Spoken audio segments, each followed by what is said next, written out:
So, welcome everyone back to another episode of Mind the Gap.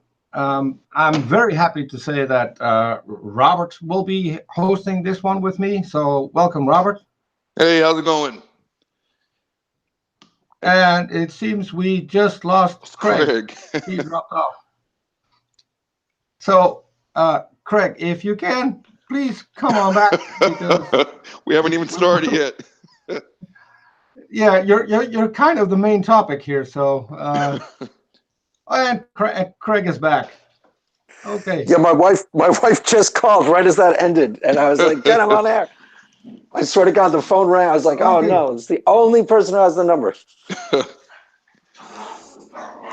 Okay. Right. So, while the dogs are fighting in the background, so I want to welcome everyone who's already in the side chat. I see a lot of people. I'm very happy to see someone from Holland in the side chat at this time of the day or the night, maybe. So a special welcome to Joan from Holland. I'm very glad you could make it. And it's been a year, Craig, since your last visit on Mind the Gap. So how've you been? I have been well. I think it's been actually a little bit longer than a year. I thought I was here last time. It was maybe this summer. It was in August, but a year. It's roughly a year. I've been well. I started doing interviews on my own channel. I've interviewed a lot of people you know. You probably know Sirius the Skeptic. He's been on twice. I've interviewed Godless Cranium. He's been on. Shannon Q. Some other people from the Non Sequitur show, Kyle. And Objectively Dan, who's got his own show on Atheist Experience. That's where you saw me. I appeared on that last Sunday night. So things have been going well. That's where I teased you. Yeah, that's where I teased you. Yeah. Okay. After you went on with Objectively Dan, because we were supposed to have this talk a lot sooner. We won't go into how and why, but what I do want to say is about our last talk that didn't go down well. I think we pretty much both agreed on that immediately after we went off air back then. Yeah, that's fine. It's probably better to not go into that because we're going to have differences of opinion on that. So let's just start afresh. I don't. If we have difference of opinion, that would be new for me because I think we talked about I just said it's probably it's probably better if we don't go into that. Let's just start afresh. We'll start new. I've done talks with Reed since then. Let's just water under the bridge. Let it go. Start over. Well, what I do have to say then is that I at least put a brief thing in the description here. There's no blame in that description, so that's fine. It's probably if anyone is supposed to be blamed for that, it would be an equal blame as far as I'm concerned, and I think that's where we left it off back then. So so what we're going to do right now is pretty much as you said, start over again. So if you want, Craig, please tell us what exactly do you believe, and why do you believe it? Well, I mean, I'm basically a Christian. I guess you would call it a non-denominational Christian. I don't know if I'm a traditional Christian the way, you know, a lot of people say that I have my own idiosyncratic take on Christianity, and I guess I'm cool with that. But as far as my relationship with atheists go, you know, I'm not really sure exactly what my agenda is when I have people on my own show. I'm not necessarily trying to do anything along the lines of convince them that the gospel is real or convince them the truth of God. More or less, I just ask them questions and try to see where they're at, try and understand their worldview. You know, sometimes I'll get a little bit into, like with Sirius, I got into some of the specifics of epistemology, more because I was just curious on his take, because he's a pretty honest guy. He's actually pretty sharp. But as far as Christianity goes, I mean, standard Christian, I believe. I'm not quite as rigidly dogmatic as some of the Christians that may have appeared on the show. Matter of fact, I don't think I'm dogmatic at all, but some people might beg to differ. So that's basically it with that. I don't know. What else do you want to know? Which brings us to the more important question: is why do you believe? Well, the reason why, prior to me becoming a Christian, and I've told this story a lot now, but prior to the time where I don't think I became officially a Christian until I was like 30, 31. Can you hear that when that comes in? Could you hear that? I can't hear anything. No. Okay, good, because I'm getting text messages and it's interrupting. Okay, so what was I saying? Prior to me becoming officially a Christian, I was searching for God, and I was very, very curious, and I was becoming very, very intellectually convinced that there was a God, which I separate from a faith experience. Intellectually convinced, I was reading a lot. It's funny because I don't know if you guys have watched the Jordan Peterson, Sam Harrison debates of late. If you haven't, I strongly suggest everybody check it out. He's almost exactly where I was prior to me officially becoming a Christian. And he's reading a lot of the same stuff I read. Joseph Campbell, The Power of Myth, Nietzsche, the most of the Nietzsche books. I was looking for God. I was reading stuff like the Tao Te Ching. I was reading the Bhagavad Gita. I was kind of a new ager, and I was becoming intellectually convinced that there was a God, but I was all over the place. You asked me a different time of day, I'd give you a different answer. You said, you know, if I woke up hungover. Correct. Can you explain what you mean? Can you explain what you mean by intellectually convinced there was a God? Sure. There are two ways that people come to faith, as far as I'm concerned. Now, there may be more, but I'm only focused on two. Intellectually convinced there is a God as opposed to a faith experience. This is what I was trying to separate with Dan on that show. A faith experience is something that, in order for you, the atheist, to believe, you either have to believe me or have the faith experience for yourself. It's not something that I can intellectually demonstrate to you using, you know, reason, ration, logic. Intellectual conviction that there's a God is a totally different avenue of exploration. And I'll tell you exactly what I was reading. Joseph Campbell, The Power of Myth. William James, The Varieties of Religious Experience.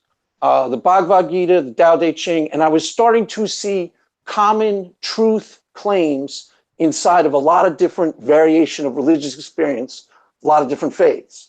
And those truth claims that I was starting to see were starting to convince me intellectually, not faith, intellectually, yeah, there's got to be a God. That makes more reasonable sense to my intellect than not. Okay. Then when I became can you name any of those truth claims? Yeah, we can walk through them.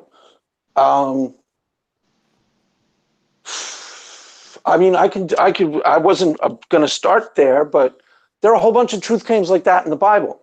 For example, let's take, for example, when Jesus is talking about hypocrisy, says, you know, take the beam out of your neighbor's eye before you remove the beam. Before you take the beam out of your neighbor's eye, remove the beam from your own eye. You hypocrite. In other words, don't start trying to cure other people, which Christians always do, by the way. Start trying to cure other people before you have looked at what's wrong with yourself. So that's an insight, a spiritual insight into the nature of hypocrisy. That's a truth claim as opposed to a faith claim. That's not, Jonah lived inside a whale for however many days, because the faith claims you have to believe a miracle. The truth claims you can reason and go, yeah, that's true. And there are truth claims this is what I was trying to explain to, what's his face? Pine Creek Doug. He didn't actually let me really explain it, but there are truth claims in other faiths, like the Tao Te Ching. There are things in the Tao Te Ching that when I was reading as a non-believer, I went, wow, that's true. There's a warning against being too successful.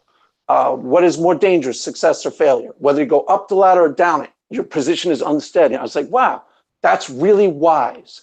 That would be a wisdom truth, a truth claim of the Bible, a truth claim of the Tao Te Ching. They're all over different faiths and they're all over literature.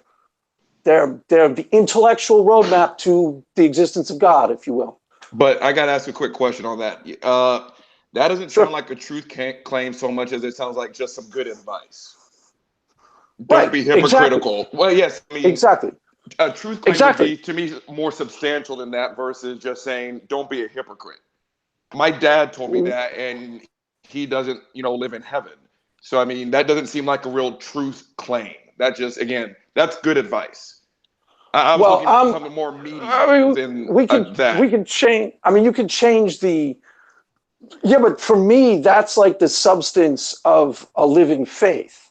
Like the parts of the faith I don't expect anybody to necessarily share with me or agree upon are Jesus rose from the dead. Jonah lived inside a whale for 6 days, because in order to believe that, you've got to have some form of a miraculous experience for yourself. The truth claims. Truth claim. What? Go ahead. Well, I'm just saying that has meat on the bone versus, don't be a jerk to your neighbor, stuff like that, which is just good advice.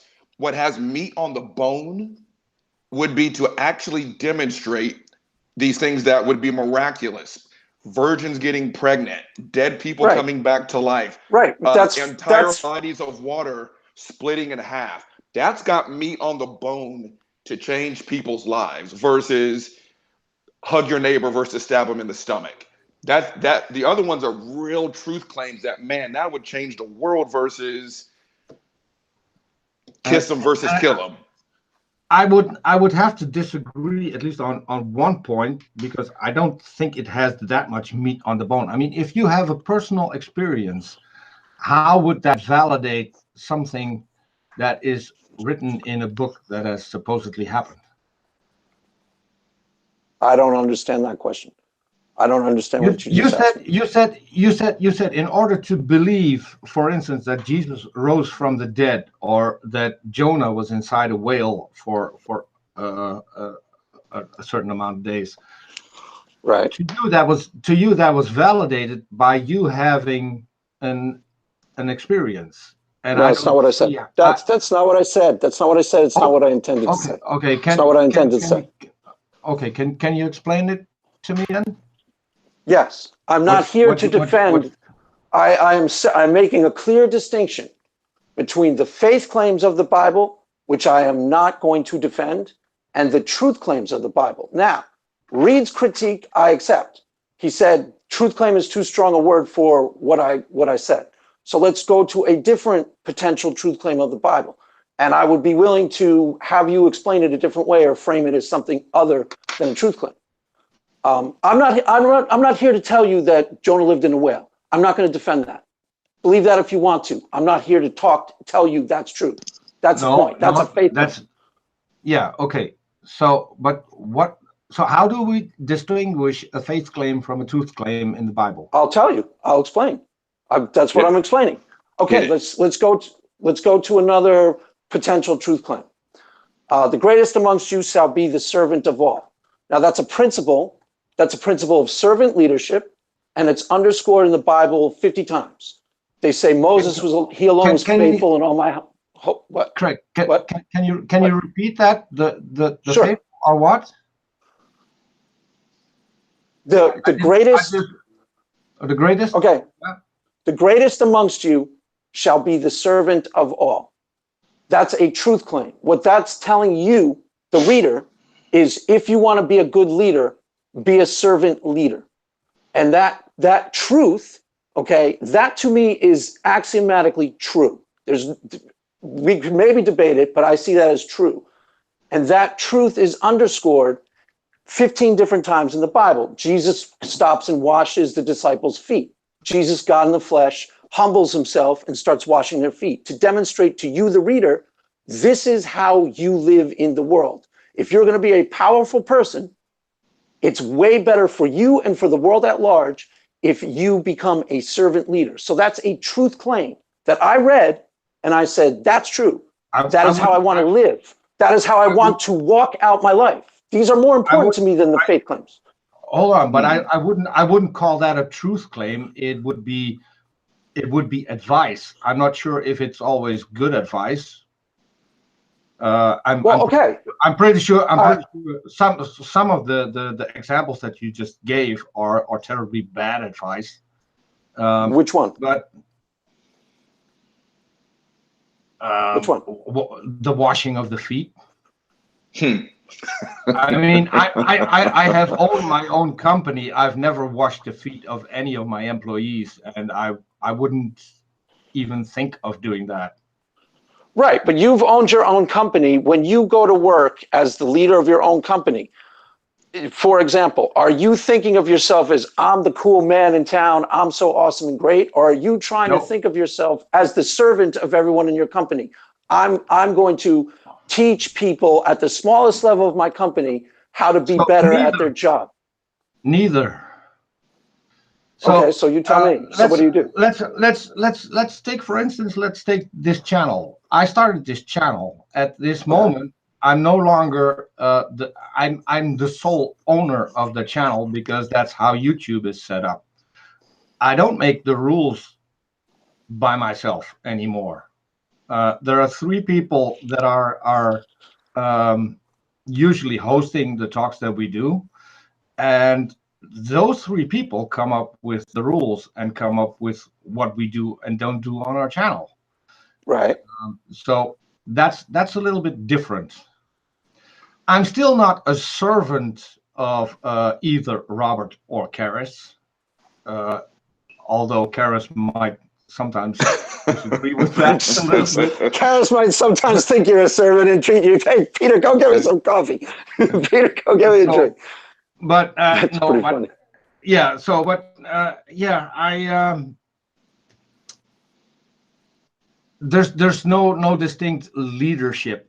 I may still have the last word because I hold the channel, so it's up to me. But I don't see it that way. And in a company, it's the same. So you can work with your people, but you're never equal to them.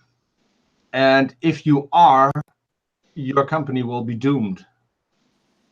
Wait, so I don't understand what you mean. You're never equal. So you're always, if you're the man, you're the higher one in the company.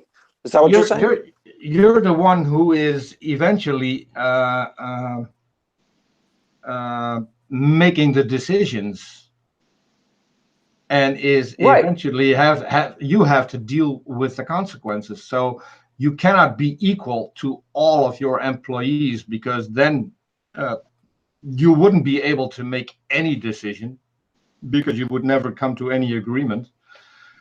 So right, okay. You have the responsibility for the company. You also have the responsibility that the company flourishes towards the people that work for you.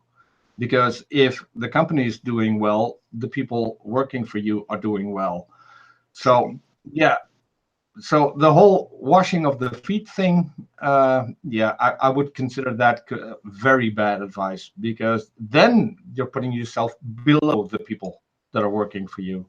And that's okay. Well, that's works. okay. So let's just take that right there, because that's fine. That's a good point. What I would say to you is what the Bible is intending with that particular piece of scripture is that when you as the man, the most powerful person in the company, and it's underscored 5, 6, 7, 8, 9, 10 times in the Bible. It's not just that scripture. They also say, to whom much is given, much is required. Again, I say that's a truth claim.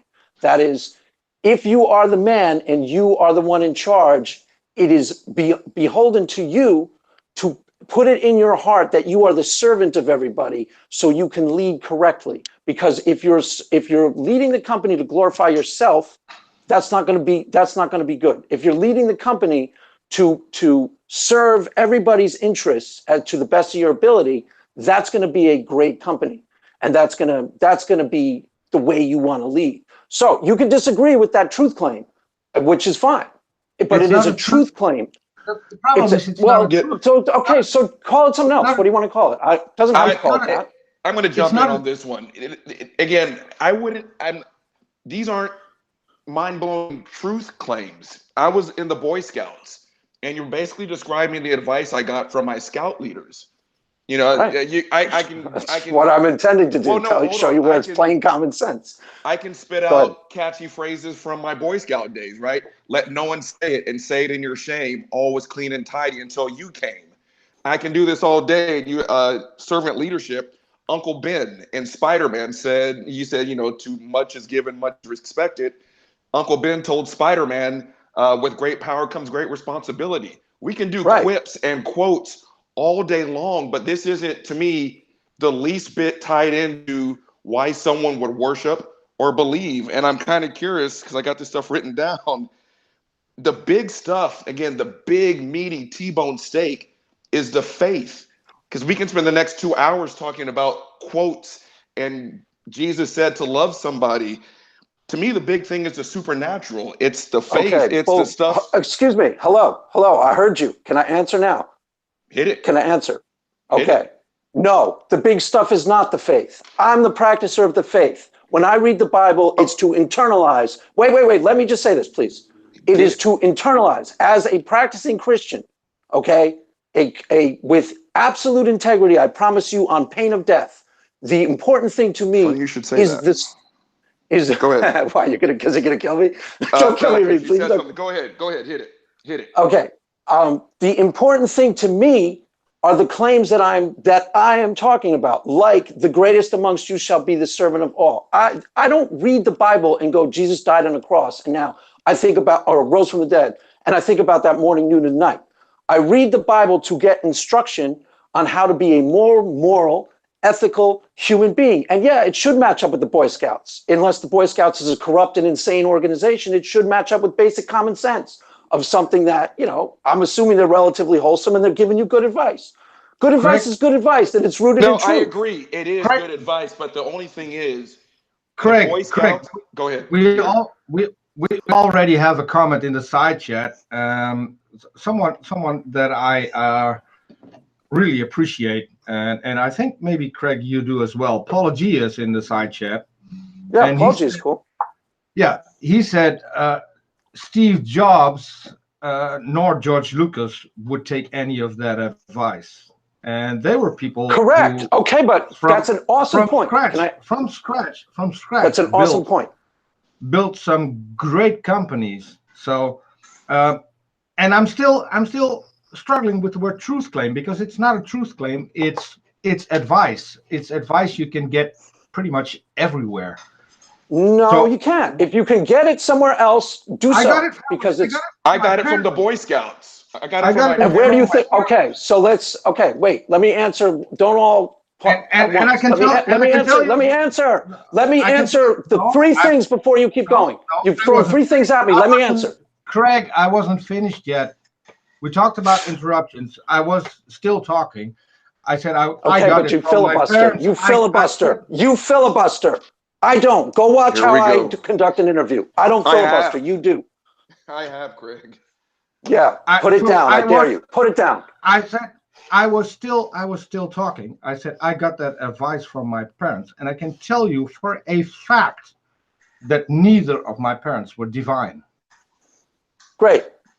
Okay. So even if you list 1,000 of these things, it wouldn't get me to a divine being, because it's just advice that people give each other, and that the fact that that's in the Bible isn't that surprising to me, because I come from the standpoint where I think that the Bible is a book written by man in order to control man. And in that light, yeah, maybe that's good advice. I don't know.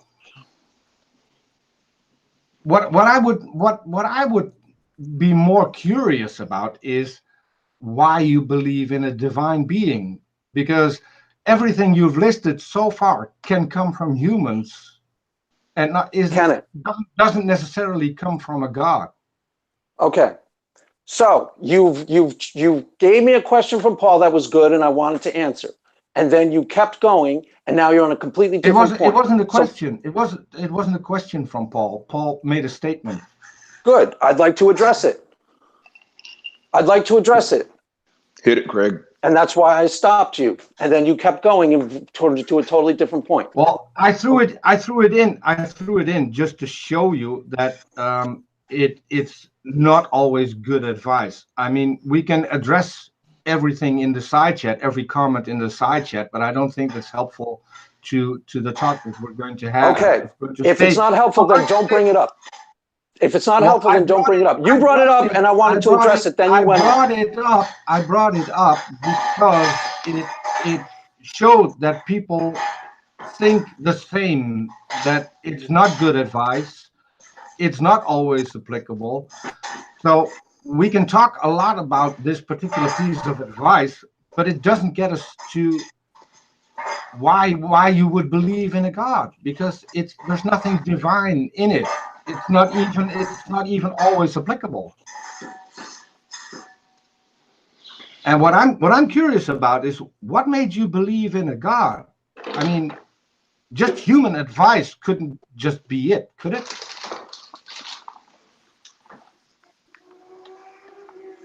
Hello? I'll wait until it's my turn to talk. I want to address what Paul said. Okay, I want to first address what Paul said. First, I want to address what Paul said. Craig, can we drop the animosity, because it if you guys stop trying to pile drive me, sure. If you start asking questions and let me finish, yes. I got no animosity towards you. If we're going, Craig, if we're going down a rabbit hole that neither you nor the people watching are interested in, shouldn't we then move on to a different topic? Yeah, if you want to completely dominate how we have the debate, sure. But that's not fair to me. We're not having a debate. I'm asking you a question, and if you then respond, if I ask you a question, why do you believe in a God, and you then go to human advice, I don't think that led you to believe in a God. I really don't. Because you aren't letting me talk, and you aren't letting me build my case. So first, let's start with Paul. Let's start with what Paul said. Let's get to better arguments. Let's get to the divine part of what you believe in. You do believe in a God, don't you?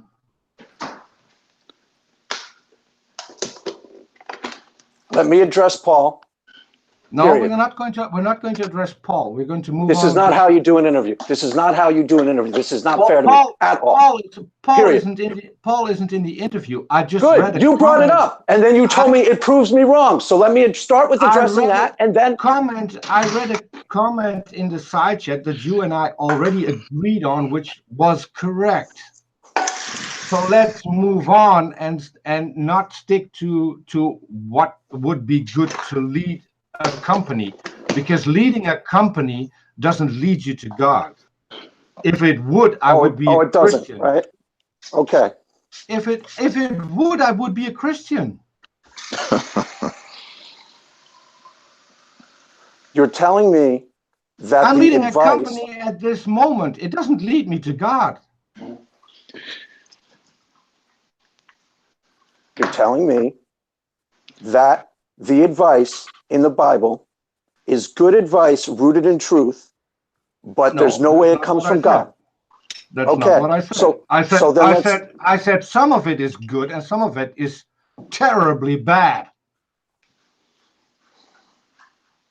Demonstrably bad. So let's move on from But you are arguing against the truth of advice that is demonstrably good, and you aren't letting me present that before we move on. Okay. We can move on once I have presented my case fairly with a fair hearing. And if you think I'm being aggressive, I'm not. I am being pushed, bullied, backed into a corner. Let me speak and finish my arguments. Period. Okay. Period. You said period. You said period. Tell me how a boss washing his Thank you. That's the question we were discussing, that you just tried to skirt right through. Oh, somebody's got a side comment. Let me now beat up on you and shut you down, not let you speak. Beneficial to a company.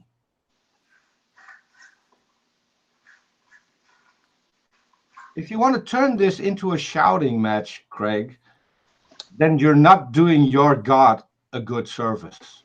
Great. If you let me talk, I won't shout. If you don't let me talk, I will eventually start to shout. Well, this is not. Here's the thing, Craig. There are 3 people making the rules on this channel: Robert, Charis, and I. If I say we drop a topic, then we just drop it. Because that's not how I operate on my channel. That's not fair to your guest. I don't care. That's fine. I don't care. You should care about being fair to your guest, and that's not. Period. I would love to come on your channel and do things your way, and I would respect on your channel. So, if you want me to switch to how this points to a God, then I can start to switch to how this points to a God. But you had already brought up discrepancies, arguing with the fact that it's not good advice. So I was going to take that first. That's fair to me. Let's get to the more important point. How does this point to a God? Because that's what I'm interested in. And you're the only one. That's what you say you're interested in. It's not really what you're interested in. You're the only one here who can tell us. So let's get to that. That's a lot more important. Okay. Well, I mean, it'd be a lot easier to demonstrate this to you if you would let me build my case brick by brick, as most people would. But okay, so how does this point you to a God? The truths that are in the Bible. Now, Reed said he doesn't agree that they're truth claims. What can you stop that noise, please? That's my dog. My fault. He's eating. I'm perfectly willing to redefine truth claim and call it something else. Doesn't have to be a truth claim. But the point is, how does this get you to a God? Good job. Because at the very least, okay, the Bible is a book of stories. Now, you don't believe those stories are true. Great.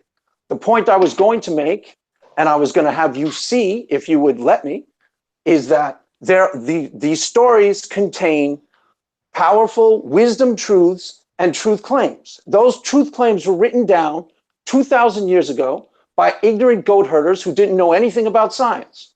So question number 1, if you're honestly looking for God and you're honestly asking real questions, is where did they get their spiritual insight from? Now, if you don't think it's real spiritual insight and you're going to say that, being a servant leader is bad, we kind of do have to flesh that out and see if it's actually good. We have to investigate honestly. I'm already having a problem because I have no clue what spiritual insight is. Spiritual insight, you can define it as wisdom, if you want. It's wisdom. Okay, the greatest amongst you shall be the servant of all. That's a wise way to approach life. The wisdom claims of the Bible are more important. Craig, hold on. What is spiritual about this? Because I can agree with you on wisdom. What I don't agree with you on is the spiritual part. Well, okay, so we don't have to call it wisdom. I mean, we don't have to call it spiritual. We can take that out. Wisdom, okay? Wisdom that was written down 2,000 years ago. Yeah, and we read it today. There's wisdom in Harry Potter, and there's actually just been research done. And did you know that reading Harry Potter is beneficial to children these days because they're more open-minded, they are more accepting of other people with different opinions, different beliefs? Yeah, I bet you there is wisdom in Harry Potter. That's something we don't get from that's something we don't get from the Bible. I just told you some pieces of wisdom from the Bible, and I could point you to other pieces of wisdom from the Bible. The point is, the point is, okay, Craig, so let's just talk about wisdom in general. The wisdom in general. Stop making this so contentious, Peter. It doesn't have to be. And trust me, you're the one making it contentious. Please trust me on that. You are. No, because it doesn't have to be. Hold on. Okay, then let me explain. What I'm interested in is why you believe in a God. I mean, you and I believe in wisdom. You and I believe that there are certain books you can read that can contain good information. I'm not saying that the Bible is entirely bad information.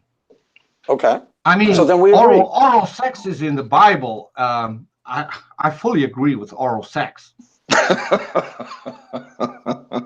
Okay, that was a little weird, but that's a little weird, I gotta say. It's not a little weird because oral sex is in the Bible. That's fine. That was a little weird in this context. Just don't come. A man giving oral sex to a woman and a woman giving oral sex to a man is in the Bible. I mean, you've read it. So oh my God, I'm so shocked. Oh my God, I can't believe it. Oh, who cares? I mean, okay, great. Inappropriate to the conversation. Paul Gia just said he doesn't believe there's universal wisdom in the Bible. Oral sex is universal wisdom. Damn right. It makes for a great relationship. So there, at least is that. So, but I'm just kidding. Trying to keep it a little bit more light than it's going. Yeah, that's fine. What I'm interested in is not the wisdom. I mean, the wisdom we can get from any book. What I'm interested in is how do we get to God? Okay. Because and that's something that this show is about. Why do you believe in a God? I mean, you can believe that there's wisdom in the Bible, and I wouldn't even disagree with you on that, because there are some things said in the Bible that I agree are very wise. There are some extremely stupid things stated in the Bible, as we would both agree on, I think. I mean, you wouldn't advocate slavery. You wouldn't advocate for the killing of women who get raped, for instance. So what I'm interested in, what brings you to a God? Okay. And now I'll start to explain how I became intellectually convinced that there was a God prior to becoming a Christian. And it starts with wisdom. It starts with truth that we can all recognize as universally applicable truth. Paul made a great point, and this was actually the nub of the debate. If there's no such thing as universally applicable truth, if there's no such thing as wisdom across ages, then Paul is correct, there is no God. If there is such a thing as somebody writing down a wisdom truth 2,000 years prior to today, whether it be in the Bible, whether it be in the Tao Te Ching, whether it be in the Quran, if somebody can do that, or Harry Potter, you need to ask yourself what inspired that. That's a normal question. That's a normal, reasonable question. What inspired ignorant goat herders? Maybe they made some mistakes. I'm willing to accept that. That's fine. Maybe there are some mistakes in the Bible. I'm not going to defend the Bible as inerrant. If Christians want to do that, that's their jam. That's not my jam. So maybe there are some mistakes in the Bible. But if there is wisdom, truth in the Bible that we all agree is wise, correct, and right and how to live, then you got to ask yourself the next most normal question. What inspired that? How did an ignorant goat herder with no knowledge of science whatsoever stumble upon wisdom, truth? And is wisdom, truth in Shakespeare? All right, I got to jump in because I've been quiet for about the last 10 minutes. Yeah, go ahead. Go for it. Go. You said about 10 minutes ago that you were the practicing Christian, so you were able to speak on X, Y, and Z. And I told you during our last coffee talk, I'm out of the business of telling Christians what makes a Christian a Christian. There are 33,000 plus denominations of you guys.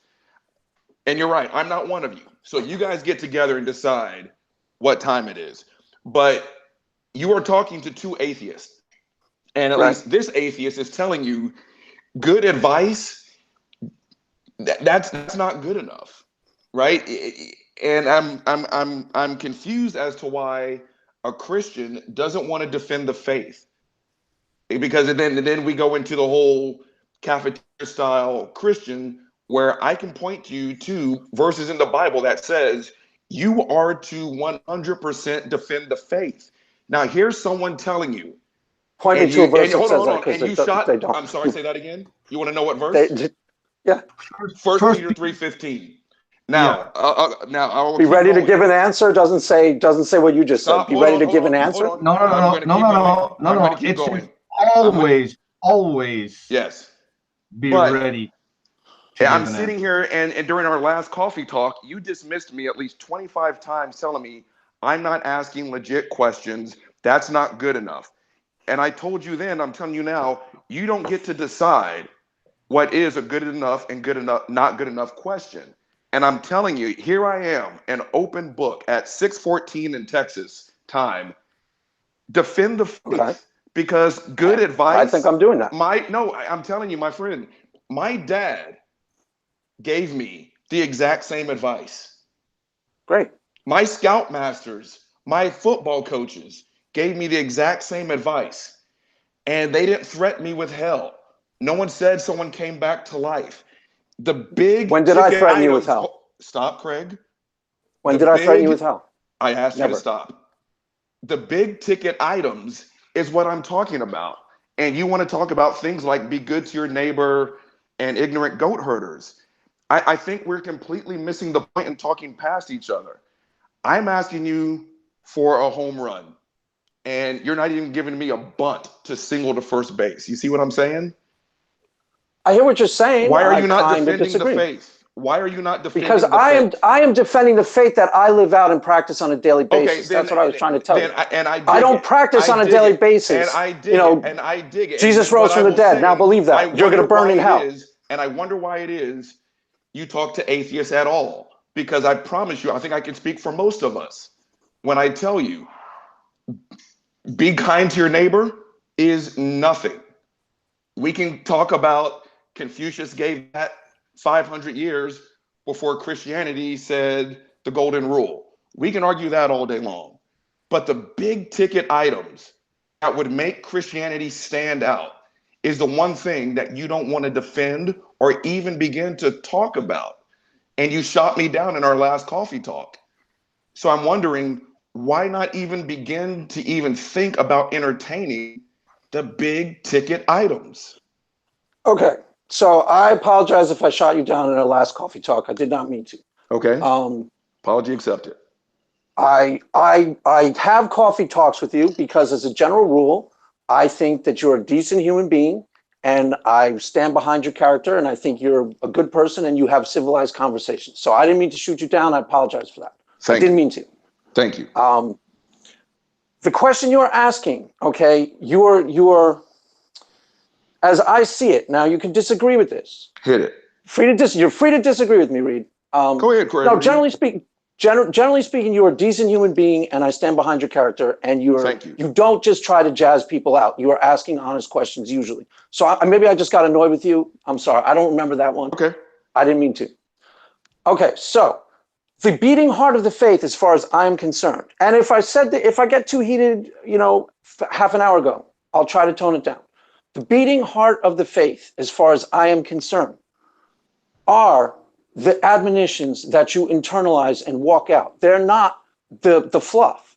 They're not just the slogans. They are the things that if you're a practicing Christian, you actually read and try to embody in your actual living life. That's how you start to recognize that they come from God, because they start to point you towards a life. And this is just my own experience. You're free to disagree with me.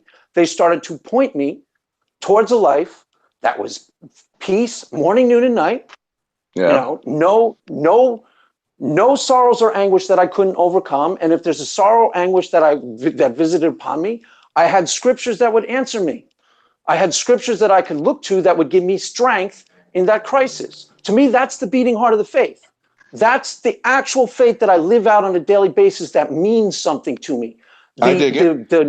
Noah died, Noah lived on an ark. I don't even know if I believe that. I don't know if I completely believe that there was a great global flood. I listened to the Noah's Ark Christians, and frankly, it's not quite that plausible. It's really not. Okay. It's really not all that plausible. You and I talked about this before, and I'm going to hit on this because I still have a page and a half worth of questions to hit you with if I have time. So again, there's nothing that you've said since the beginning of this phone call that is unique to Christianity. You can find, again, I always bring up my Hindu friend because she and I are actually good friends and I love her to death.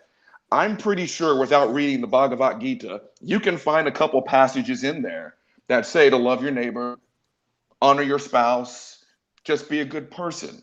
I completely agree. I completely agree. And so I think, and I can kind of speak for Peter, when we're asking you, what do you believe and why? There is nothing unique about what you're saying. And what I personally am saying is, like the Noah's Ark story, which isn't unique to Christianity, by the way. Yeah, I didn't. To give some, again, like I say, some meat on the bone. Because again, and I've got this written down, why don't you want to convert? Any of us? Because you said that when you first got on the phone call, because, and I'm not saying you, because Christians like to backpedal on this one. If I don't believe what you believe when I take my last breath, I'm going to get my ass kicked by your God for trillions and trillions and trillions of endless years. And it just seems kind of selfish that you just stay comfortable, hey, I believe it, screw it, I'm not going to try and convert anybody. When your faith says something horrible is going to happen, why wouldn't you go on the warpath and try to convert? Why wouldn't you try to prove the stuff that we're asking you to prove? Okay, can I answer? You can absolutely answer. Yeah, go ahead. I know I shot a light at you, but hit it. No, that's fine. Most of this stuff, those are good questions. If those are the questions I told you annoyed me, I apologize, because those are fair questions. Those are good questions. Okay. In terms of the "you're going to burn in hell" read, I don't honestly believe that. If I believe that, I'd be doing a Sonia. I'd be bothering you. I'd be really, really, really bugging you. So on two folds.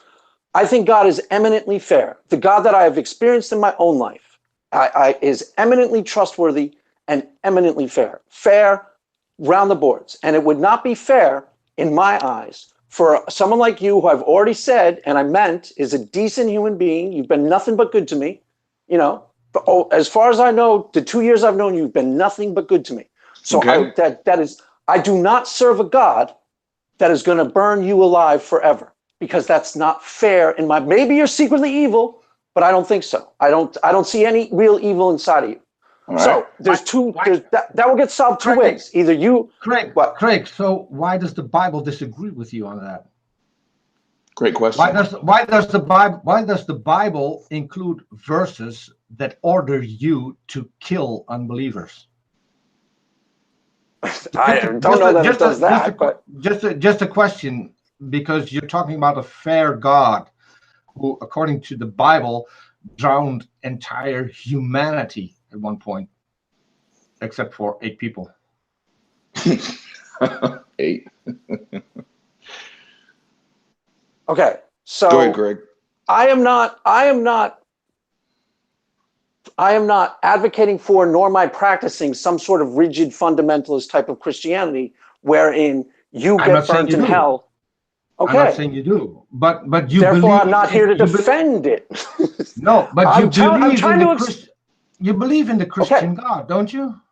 Yes, and I'm trying to explain to you how I read and interpret the Bible, and you're telling me I don't. I interpret it the way you do. You believe in Jesus, don't you? Yes. Jesus, the guy who said you should kill unbelievers. Where did he say that, Peter? That's actually, Craig. Can I jump in real fast? Because this is piggybacking and slay them. It's in Luke the Bible. 19:27 is that verse. Yep.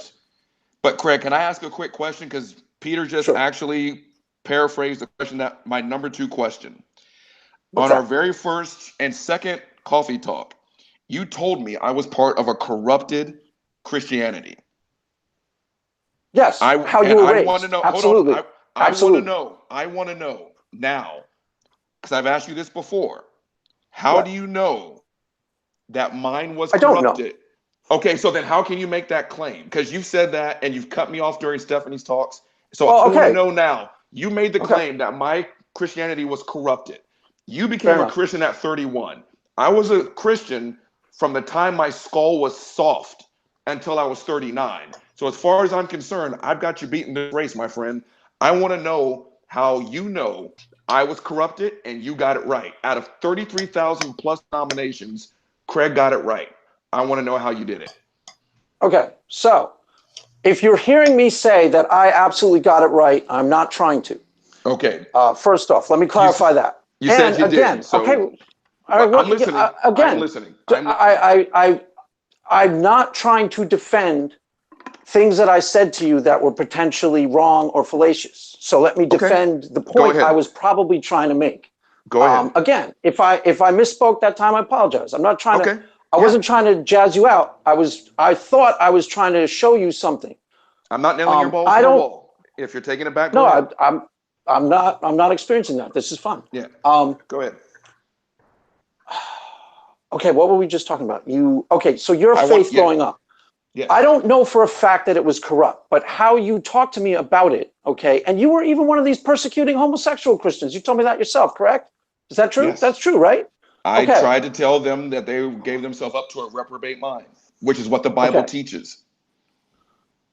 The Bible teaches let every man be fully convinced in his own mind. And it teaches that they gave themselves up to a reprobate mind. That's in the Bible. But okay. But you see, I'm making a distinction in my own personal faith that I walk out on a daily basis. There are potentially, look, I see the scriptures that the atheists talk about, and I just don't feel the need to do any sort of complicated, like, I got to justify that to myself. I just don't, it doesn't ring true to me as the genuine, ethical, beating heart of the faith that I am actually trying to walk out on a daily basis. If it doesn't ring true with that, the Bible, I put it this way. Every word of the Old Testament needs to be analyzed or accepted or rejected, or no, analyzed in light of the spirit and the intent of the New Testament. The intent of how Jesus told you to live is crystal clear. Now, I just took an educated guess at how you were raised because it produced anger and animosity inside of you towards your experience. So I'm guessing Craig, it was very narrow-minded. Anger and animosity. Just a quick clarification, Craig. What did Jesus say about the Old Testament? That's fine. Not one jot, not one tittle, whatever. No, it's all, not one tittle will pass until heaven and earth pass away. It's fine. Okay. You call me. You guys are better Christians than I am. You can't argue both sides of the argument. You can't get mad at the fundamentalist Christians and then get mad at me for not being one. No, I'm not mad at you, Craig. I'm not mad at you. I didn't mean that. All right, I'm sorry. So I'll be honest. What? I think you're more of an atheist than a Christian. And to me that would be a compliment. I take it as a compliment from you. So what I'm trying to say here is that you identify as a Christian, but you reject pretty much everything the Bible tells you to do. That's not how I see it. But that's how I see it. That's how a lot of other Christians see it. I don't have a problem with that. I really don't. And I wasn't expecting you to. I'll be honest with you. To me, that makes you at least a better person if you reject those laws. But that's just me. That's just my opinion. Okay, I accept that. What I still don't get is why then stick with a God that you obviously disagree with on a large amount of topics. Why would you worship a God you disagree with? Okay, so I really would like to know why.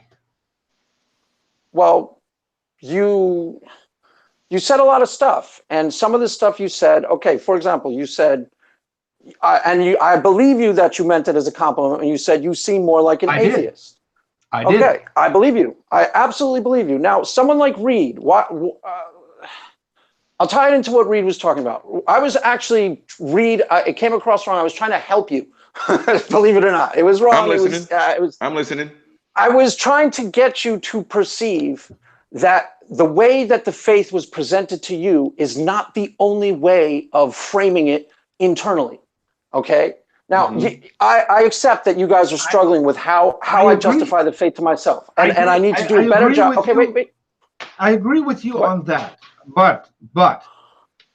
If you are going to frame it, isn't that then just making your own religion and picking and choosing what you like, and then still calling it Christianity, but it's kind of a Christianity light version? Because that's a fair question, and the topic of coffee talk already came up. So I was on a couple of coffee talks. I was on a coffee talk with you. I was on a coffee talk with I believe Heather. Heather would disagree with you on pretty much 99% of what you're saying. And you're both maybe Heather is a young Earth creationist. You're not going to tell me you're a young Earth creationist, are you, Craig? No, I'm not. I'm not a young Earth creationist. See? But I think Heather would agree that how you serve, I think Heather would agree. I don't know for a fact. It's possible that I will butt heads with people who are more rigidly dogmatic in their Christian. I'm not saying that's Heather at all. I'm just saying it's entirely possible that I will be critiqued from other Christians saying he's not practicing the right type of Christianity. But what I was trying to point out to Reed is my interpretation as far as I'm concerned. Now, I might have to do a better job of reconciling it with the total complete package as it is in the Old Testament, or at least justifying why I don't care, because I don't necessarily care. I hear both of your objections are valid, and I have to work harder at reconciling it so that someone like Heather goes, yes, Craig Reed is practicing Christianity, and you guys go, yes, Craig. So I need to hear Heather's criticisms of myself, and I like Heather, actually. I think she's an honestly tries to be a servant of the Lord. I think she's legitimate in her heart. She actually follows God more than most Christians. She may be kind of hardcore in her beliefs, but she practices. Go ahead. Sorry. We would agree. I like Heather as well. I think she's deluded, but I still like her as a person because she's a decent and a civil person. I agree.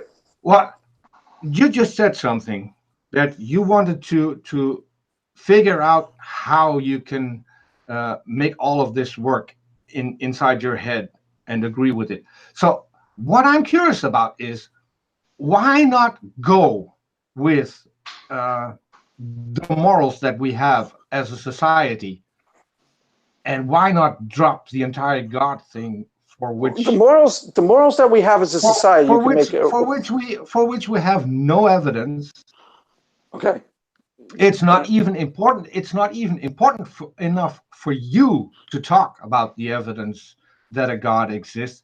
So why not go the full way, and why not just be an atheist? Because you don't have to bend everything, bend every rule, discard rules. You can just go with the rules of society, and they're better rules than the rules that are in the Bible. Why not do that? Okay. As far as the rules of society go, sociologically speaking, I can make a really strong evidence-based sociological case based on the empirical evidence that those rules are Judeo-Christian in origin, and that's where they came from. And if you dismantle Christianity, you dismantle it at your peril. Why don't you hit that right now? I want to hear that. I wasn't really ready to go there right now. It's something I'm building up in my... Well, it's just that... It's something I'm building up in my. Keep watching my videos. I'm working on it. I dig it, but I'm going to be honest with you. You kind of have a habit of making these claims and then saying, I'm not ready to defend. Because I'm not going to be intellectually dishonest and sell myself out with something that I haven't really fully thought through. No, that's I dig it. That's not what I'm doing. Then I'm going to be Craig, can I give you one tip? Can I give you one tip? We're about to say we have another Dutchie in the side chat. So I would strongly advise you that if you want to do that, take into considerations countries like Holland, for instance. Right, but Holland, I've already made a case about this. Holland was marinated in Christianity for 1,500 years. Didn't appear in a vacuum where people studied Richard Dawkins morning, noon, and night on some planet. I know. It was birthed out of Christianity. But you know, I'm starting to make, wait. Before we go further with this, I am starting to make videos on this very subject. Just answer me one question about atheism. Before we go down this path. Just one thing, Craig, and then you can go on. Go ahead. Okay, Holland of today has no longer anything to do with Christianity. The laws and the morals that we live by don't have anything to do with Christianity anymore. But they were birthed out of it. Yes, they may have, but we've moved on. Okay. I'm curious about his question about atheism. Okay, here's a thing that Doug Murray said in the debate with Sam Harris, and hear how you guys hear this. The only thing that I hate worse than religion, I'm sort of paraphrasing, is the thought of living in a society without religion. And what he was getting at, and this is an argument made by Nietzsche, this is an argument being put forth by Jordan Peterson, that if you dismantle the edifice of Christianity, rather than having a utopia like a Norway or a Holland birthed in its place, first of all, they're way too soon, 50 years, 100 years without Christianity. That's way too soon empirically to make any conclusion whatsoever dogmatically one way or the other. But here's the question about atheism. Now, you both agree.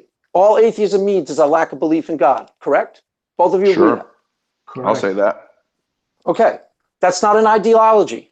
And that's not a set of shared principles or a set of shared beliefs or a set of shared values. So 200 years from now, when you've dismantled the edifice of Christianity, what are you going to rally your society around? Because human beings, as far as we can tell empirically, sociologically, didn't say want, need a set of shared values, shared beliefs, shared ethics. If I may. Go ahead. If I may. It's a good point, though. It's a good point. Hold on. No, actually, I'm going to use one of your lines, Craig. It's not a good point. Because and here's so cold, Reed, so cold. I'm gonna break it down because okay, atheism is simply like you said. You say there's a God, I don't believe you. Atheism is not a worldview. It's not a dogma. It's nothing. Correct. It's a negation. Period. Now, hold on. Just like, and I know you. I don't know you, but like Stephanie, she doesn't like it when I say she's an atheist. The moment you say no to Allah, Zeus, Thor, Poseidon, you name it, you're an atheist to that God. Atheism is lint in your pocket. It's not a worldview at all. Right. Now, if you take away Christianity, fine. Now, if you want to talk about my worldview is secular humanism. If you take that away, has to be defined. No, and I can define it. Okay, I will define. Here's a long way to define secular humanism. If Craig Reed was in charge of making a system, let's say the Matrix. Awesome. Right? Good world. You are in charge of making this system. What system would Craig Reed design if the only caveat was he didn't know how he was going to be plugged back in? Would Craig Reed make a system where we treat blacks the way we treat blacks, not knowing if Craig Reed was going to be black? Would Craig Reed create a system where we treat gay people and trans people the way we treat them if he didn't know if he was going to come back as LGBTQ? That's secular humanism, right? That is I want to be treated the way I treat others. I don't want to be raped, therefore I don't rape. Atheism is not a worldview. So when people keep plugging that in, it's like you say, hold on, I even have it down in my notes. Where you say it? It's a talking point. Atheism is not a religion, a dogma. It doesn't have a set of rules. So if you take religion out, fine. We're going to be just fine. Actually, I would make the argument, matter of fact, I'm going to keep going on this rant. If you take religion out, especially Christianity, I'll make the argument that we would be better. Because if I had a kid and my kid was constantly berating himself or herself, Dad, I'm shit. Dad, I'm shit. I'm horrible. I'm horrible. I'm horrible. I can't do anything right. I can't do anything right. And the only way my kid felt that they could be better was to kill the neighbor's cat and to eat its flesh and drink its blood, I would take my kid in for severe psychological counseling. That, maybe not you, but that is the foundation of Christianity, and that you are reprobate. You are crap. You are nothing. And matter of fact, you are so bad that someone had to be murdered on your behalf. Now, call me crazy. That's not the good foundation for a proper worldview. To tell people the moment you come out of the womb, you're a piece of crap. Right, but that's why I was trying to help you when I said, whoever put that in you, that is a toxic, not holy, not healthy form of Christianity. I was trying to point that out to you. And that's I'm fine. not saying And that's I'm not fine. saying those are good beliefs. And No, if some preacher is saying, you know, you're evil and you deserve hell, I've heard preachers say that. That's not good, holy, healthy, you know, and you and good I, Christianity. You and I, Good Craig, Christian are going to agree on that point, but I promise you, and matter of fact, I've got this written down in my notes. I promise you on pain of death, because you quoted me that on one of our coffee talks. See, you're learning, Reed. You're learning. I'd listen. If I put Craig Reed in a room of 100 Christians, you will be one out of those 100 that says that I'm wrong. Because foundational Christianity says we are born sinners. We are born reprobate. We are born worthy of hell. And the only way to avoid hell is Jesus Christ. Now, again, in a real world situation, if your kid felt that bad about themselves, I would hope you would take your kid in for severe psychological counseling. But we take our kids to church every Sunday where they have to hear, this is how bad. Now, they'll wrap it up in a smile and a cute story, but the foundational pillar of Christianity is you were born so wretched, there's nothing you can do to be okay. You deserve hell, but I killed my kid for you. That's Christianity. You may not agree, but that's Christianity.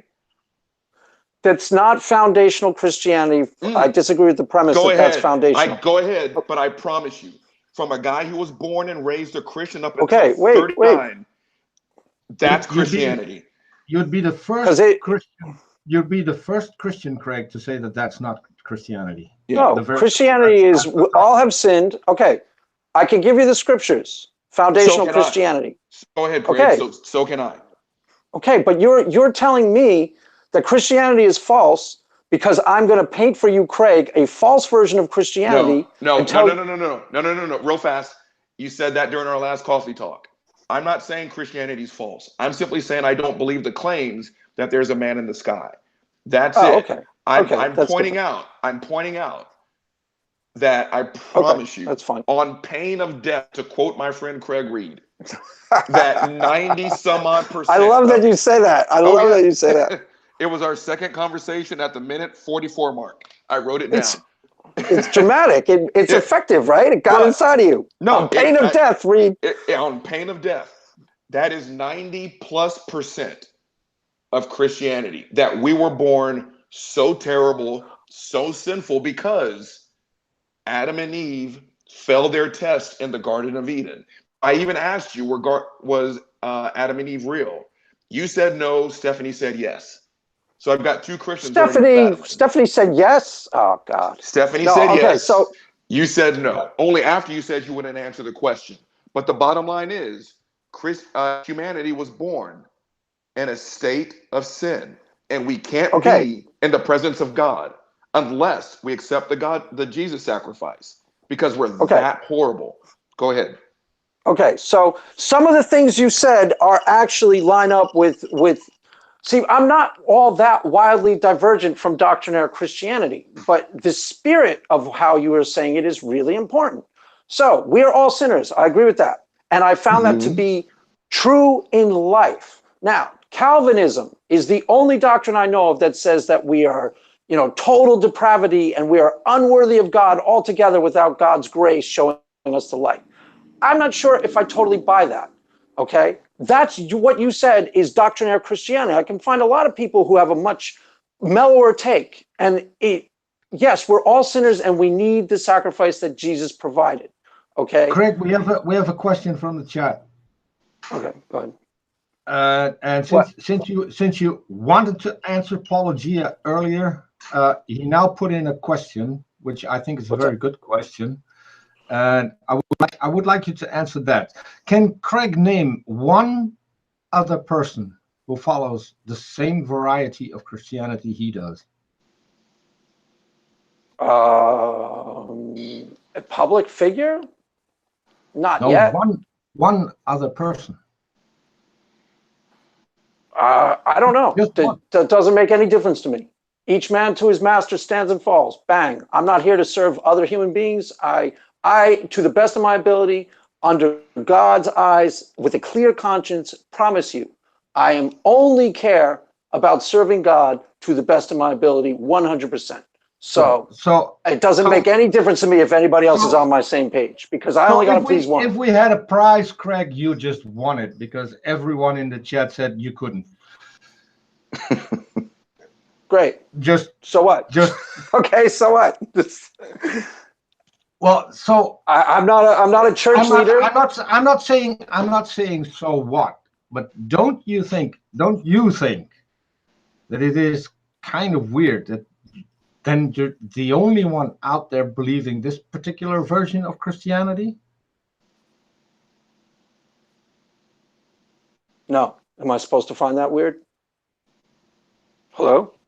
Right here? If you believe in the biblical God, which apparently the Bible disproves, so we could go to the Bible, just go to the Bible and find out whether or not this God even can exist. And actually, Heather and I are really not that different. I promise you, we're really not. You guys think Heather is totally different because of maybe how she presents, but we're not. We're really not. Some of the core beliefs of Heather and I are very close. Hold on. Paul has a follow-up question, which I think is interesting. If no one else follows along, shouldn't you then pick another a label other than Christianity?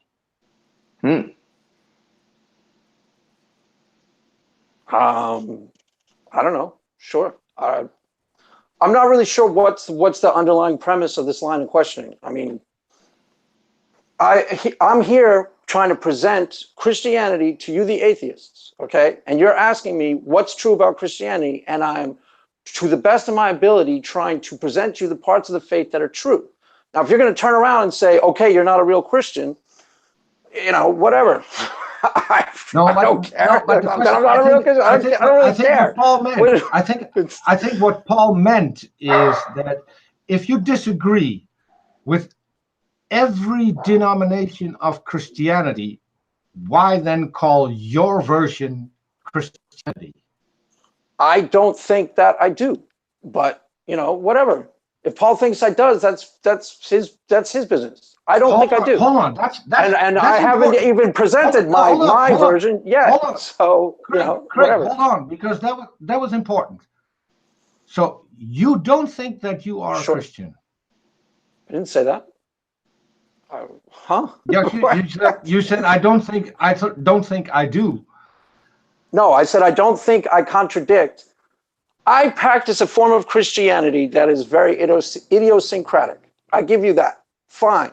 But there's a lot of places, and I've had this conversation on more ground where people are trying to see that this is true, and it's a lot easier to have. But there are a lot of places where me and traditional Christians see 100% eye to eye, and a lot of the things that we agree on. Some of the things that you get jazzed out about is the spirit behind what they are doing, what they are saying. I agree that all have sinned and fallen short of the glory of God. I agree that humans are sinners and need the salvation of Jesus Christ. I don't necessarily think that that means you're depraved and insane and evil without God. That's a doctrine of Christianity specific to one sect. It's not mainstream, ecumenical. I practice a type of Christianity that is more Okay. Just along the lines. Palatable to atheists, let's say, palatable. But you shouldn't be saying, don't.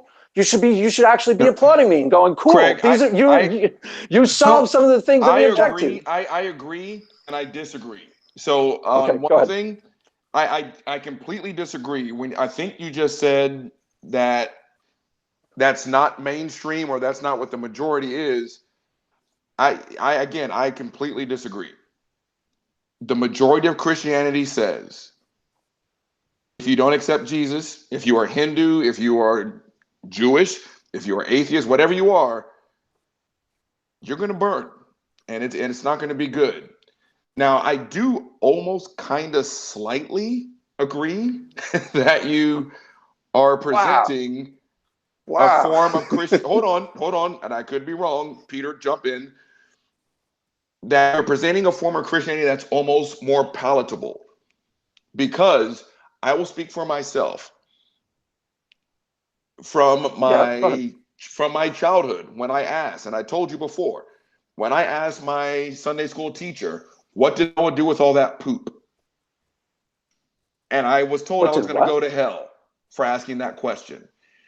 Right? That's an effed up thing to say to a child. That's an effed up thing to say to an adult. Hold on. And you agree, but I promise you, I can get on Twitter tonight. I can go to church on Sunday in 2 days. And I will be told I'm going to burn and go to hell forever. Period. To use your term. Period. Right? So you don't necessarily preach, and I said necessarily, you don't necessarily preach the fire and brimstone. That being said, I have to go back to my question number 2, which you kind of answered but didn't all the way. How do you know that your version is correct? And I have to piggyback on Peter. Why not just drop it and call yourself a good person? Robert, there's a question in the side chat from Jen with one N. Yeah. Which is very much along the lines that you're going right now. Jen said, please ask Craig if he remembers my talk with him and SJ about a year ago about her daughter burning in hell. I remember what was said to you. I thought that was really messed up. Craig, you said her pastor was wrong. Yeah, that's totally wrong. Okay, that's totally wrong. What she would like to know is, why was he wrong? I've asked that. Because first of all, that's a nasty freaking thing to say to somebody. I forget the specifics of the circumstance, Jen. It was what he said your baby was going to burn in hell because why? Why did he say that? I don't remember the specifics, but that's a nasty thing to say to a mother, period. That's an evil, crummy, lousy thing to say to a mother, period. Therefore, not a good pastor, not kind, not compassionate, not caring, not Jesus-like, not Christ-like at all, not even close. So far from the mark of a good human being, it's mind-boggling. Now, fine, if you want to say I'm not a Christian, go for it. It starts with being a decent human being. If you're not a decent human being, you aren't being a good Christian as far as I'm concerned. And, I don't think Stephanie would argue with that. I doubt Heather would argue with that. The beating heart, am I still on? The beating heart of Christianity, as far as the beating heart of Christianity is how you treat other human beings. And if you're not being good to them, you aren't serving Jesus. You're supposed to see Jesus' actions and go, wow, he's compassionate, merciful, kind. That's how I want to walk in this world. And if people don't like it, that's how I want to live this life, period. Period. It's a better way to live. And what that pastor said to you was hateful, nasty, mean, horrible. That's not Christ-like. That's not Christian. That's the devil. That guy's the devil. That guy serves the devil. And bring him to me. I'll tell him to his face. How do you know that? I'll tell him he's a... Because that's evil. Because that's obviously a shitty thing to say. It should hurt her years. 10 years later, Craig, she's still hurt by it. Craig, it's terrible. But just one thing. Why does the Bible say it? The Bible doesn't say that. Love. But the Bible. This is my command. This is my command, that you love one another. That's not love. Period. Full stop. This is my command. The Bible says this. This is my command of God, that you love one another. Nobody would argue with that. Can I ask? Nobody would argue with that. What? Can I ask a question on this one? Go for it. What's the only reason, the only way to get to heaven, according to the Bible? According to the Bible, Jesus said, I am the way, the truth, and the life. None shall come to the Father but by me. Okay, so but that doesn't mean that people who don't, so people who don't believe in Jesus, where do they go? Yeah, but see, that's a flawed premise right from the start. No, that's not a flawed premise. It's actually not. That's 100% accurate. I'm not defending that type of Christianity, so I'm not going to pretend that I believe it, and I'm not going to defend it in its name. So you're not going to set me up as the dickhead Christian, and then what? Craig, I'm not asking you to defend it. I'm asking you a question. That's different. What? You can still have your own opinion about the answer. What I'm interested in is the honest answer. According to your Bible, where do people go who do not believe in Jesus Christ, who do not accept Jesus Christ as their Lord and Savior? Where do they go? According to the Bible, if you die unsaved, you will perish. What does that mean? Mean? That means if you have not accepted Jesus Christ as your Savior, it probably means you'll wind up in a lake of fire. But as framed like that, that's not exactly, it's framed like that, that's not exactly how I see things. When I first became a Christian, okay, I used to argue, me and my friend, not argue, but we talk about you disagree. Let me answer. No, I'm great. I think it's great. I think it's great. You don't even have to explain this. I already think it's great. If you disagree with the Bible, I fully agree. Okay, so when I first became a Christian, I think that's great. You disagree with the fundamental things that your God has stated in His Word. Okay, that's not exactly what I said. You are in 100% disagreement with your God. I think that's not what I said, but anyways, great. Yeah, that is what you said, because according to Christians, the Bible is the Word of God, isn't it? Or is the Bible just a book written by people who heard about a God? What do you think? The Bible contains spiritual insight into the nature of God. The Bible contains deep wisdom truths about the actual living God. Okay. Wait. Okay, I agree. Does it also contain rules that your God puts upon His people? Rules to live by?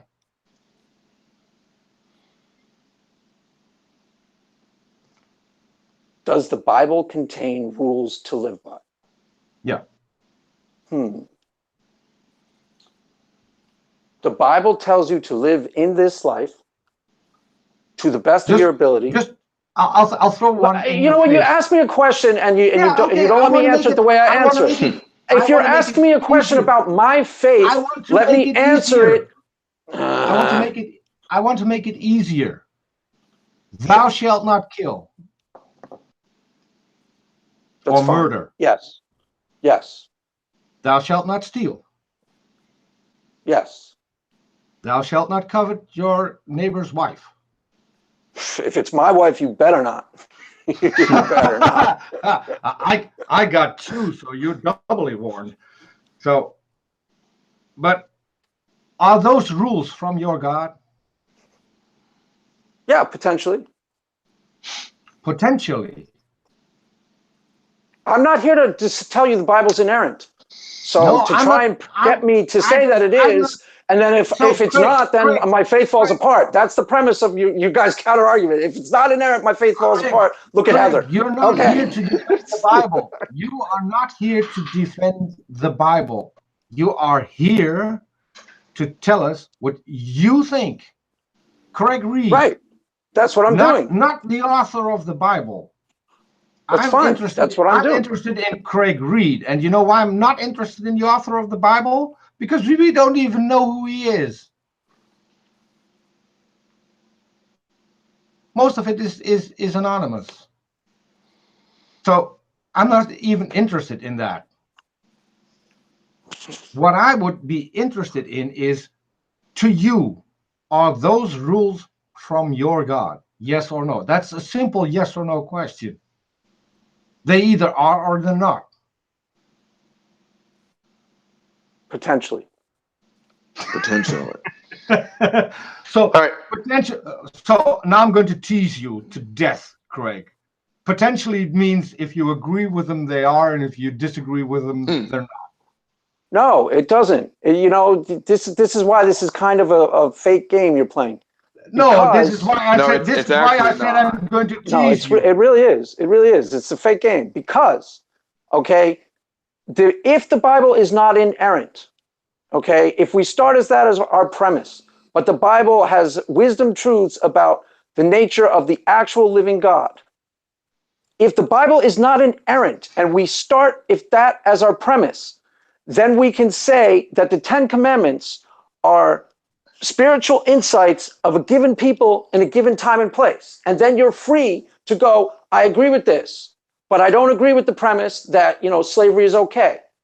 It doesn't therefore follow that God condones slavery. What it means is a tribe of goat herders circa, you know, wherever, 800 BC, said, these are the rules for which we will conduct our life. And the key thing, the most important part of it is that they made those rules outside of themselves. In other words, there is an authority greater than them. The key, according to atheist standard doctrine, the key is that it endorses slavery. But that's nonsense. The key is that these rules are outside of them, something to aspire to, something greater than us that we all must bow to. Now, did they get the rules 100% right? Probably not, because they endorse slavery in there. I fully disagree. In the Bible, it explicitly tells you who you can enslave, why you can enslave them, and what you should pay for them. Right. So and what? It even tells you how you can trick your fellow Hebrew. You guys didn't listen to a single thing I just said. You didn't listen to a single. You're going into atheist talking point bullcrap. No, it's not an atheist talking point. Yes, it is. If the Bible's not inerrant, who cares? Who cares if they endorse slavery? Hold on. Wait. I have to jump in on this. I've been quiet way too long. I disagree. I disagree. You can be quiet the whole time. Hold on, Craig. When I am presented, and when I say I mean all of us.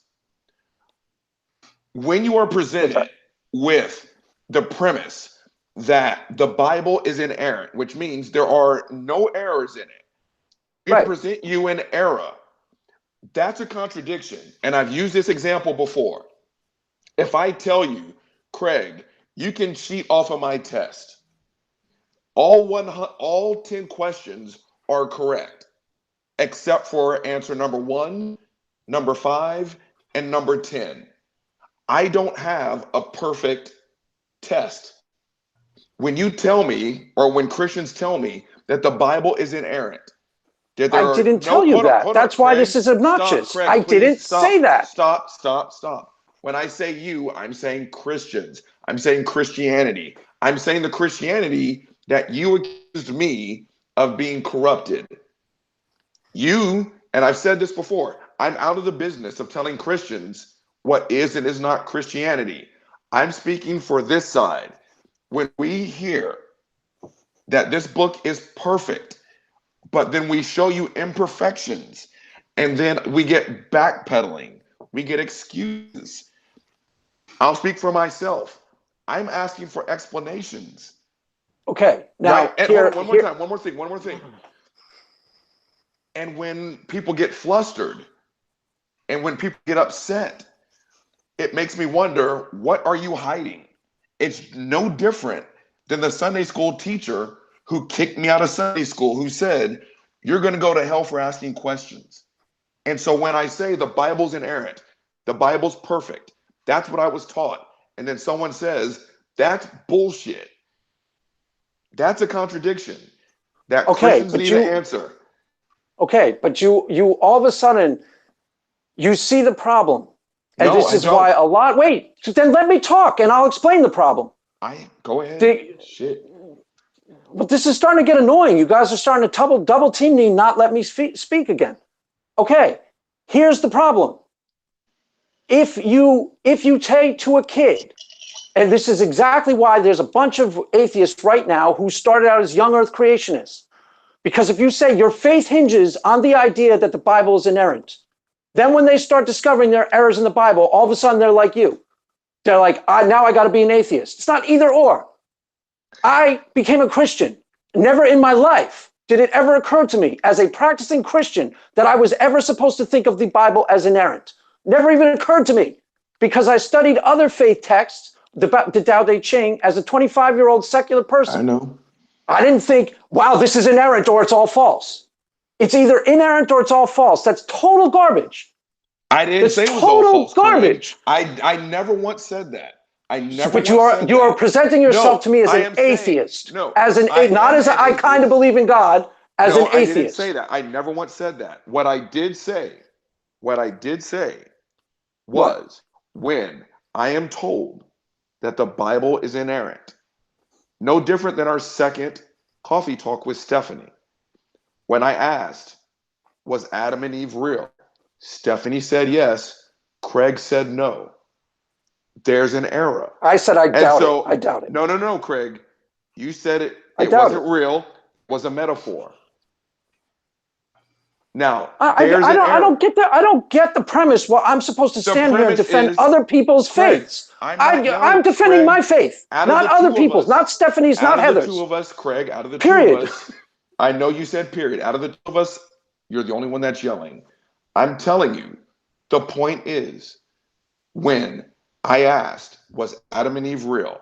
That's in Genesis. That's the first book of the Bible. When I can find an error, an inerrant book, and I say, please justify it, I get yelled at. Now, you tell me how I'm supposed to take that. I just told you. Other people are telling you the Bible is inerrant. I never did. Okay, that's fine. I never did. But you're telling me to justify their claim. That's fine. I won't. No, Craig. Bang. I won't. No. I didn't tell you it was inerrant. They did. I'm going to use your word. Period. Please stop. I'm asking you.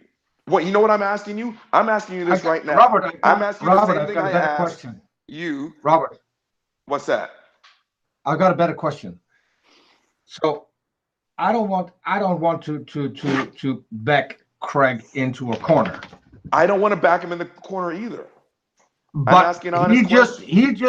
he just made a statement. He just said the Bible is not inerrant. Okay. So now we get to a very important part. Craig, how do you distinguish which is correct and which is incorrect in the Bible? I've asked that before. Now we get to a very important part that I started out with. So let's start from where we all agree. We all agree the Bible's a book of stories. We all on the same page? Sure. Agreed. Okay. A Bible is a book of stories that contains some metaphorical wisdom truths. Are we still all on the same page? Metaphorical. For the sake of argument, sure. Yeah, I would agree with that. Go ahead. Okay. The actual roadmap to the living God. And this, how you decide what's capital T truth. I'm going to do a whole bunch of series on this, okay? And, maybe there will be some Craig Reed Christians when I'm done. But how you decide what is capital T truth. What are the truths that you live by? I already got 3 up. You can go watch them now. What are the truths that you live by? And what are the truths that all Christians disagree upon but aren't central to the beating heart of the faith? That wasn't my question. That wasn't my question, Craig. That wasn't my question. My question was, how do we distinguish what is right and what is wrong in the Bible? Because that's important. If the Bible has errors in it, how do we figure out which things in the Bible are an error and which things in the Bible are correct? I started to answer that. Okay, so that's a valid question. Now, I was a Christian for 10 years. Never occurred to me that I was supposed to think of the Bible as inerrant, ever, because I was raised secular. So I didn't go, oh, this is the inerrant word of God. So I read it with prayerfully considered, trying to the best of my ability, talk to the actual living God and prayerfully consider scripture by scripture. And the scriptures that I think, yes, that's 100% true. That rings true with my inner man. That rings true with everything that I know to be true. I'm going to internalize that truth and I'm going to try and walk it out. And I'm going to try and embody, more important than just believe, embody, live by, walk out that truth, because that is something I want to be like. That's how you decide. You prayerfully consider the Bible with absolute integrity, and you pray a lot. You pray morning, noon, and night. And then things that rub you wrong, stone a dead guy or a gay guy. Craig, immediately. Doesn't that boil down the Bible to your opinion? Potentially, but it's you're going to stand or fall based on your life. You're going to answer for yourself. So it's ultimately, let every man be fully convinced in his own mind. That's also the Bible. So you are going to stand before God as yourself, not your pastor, not your family, yourself. And you are going to answer for your own life and your own actions. If you believe that a God exists, probably that's what you believe. It still doesn't get us to how we can distinguish between what is true and what isn't in the Bible. And that was my actual question. So it's not prayerfully consider everything that you read. Hold on, Craig, hold on, I wasn't finished. Because what you just did was give your opinion. And your opinion and my opinion are irrelevant to whether something is true or not.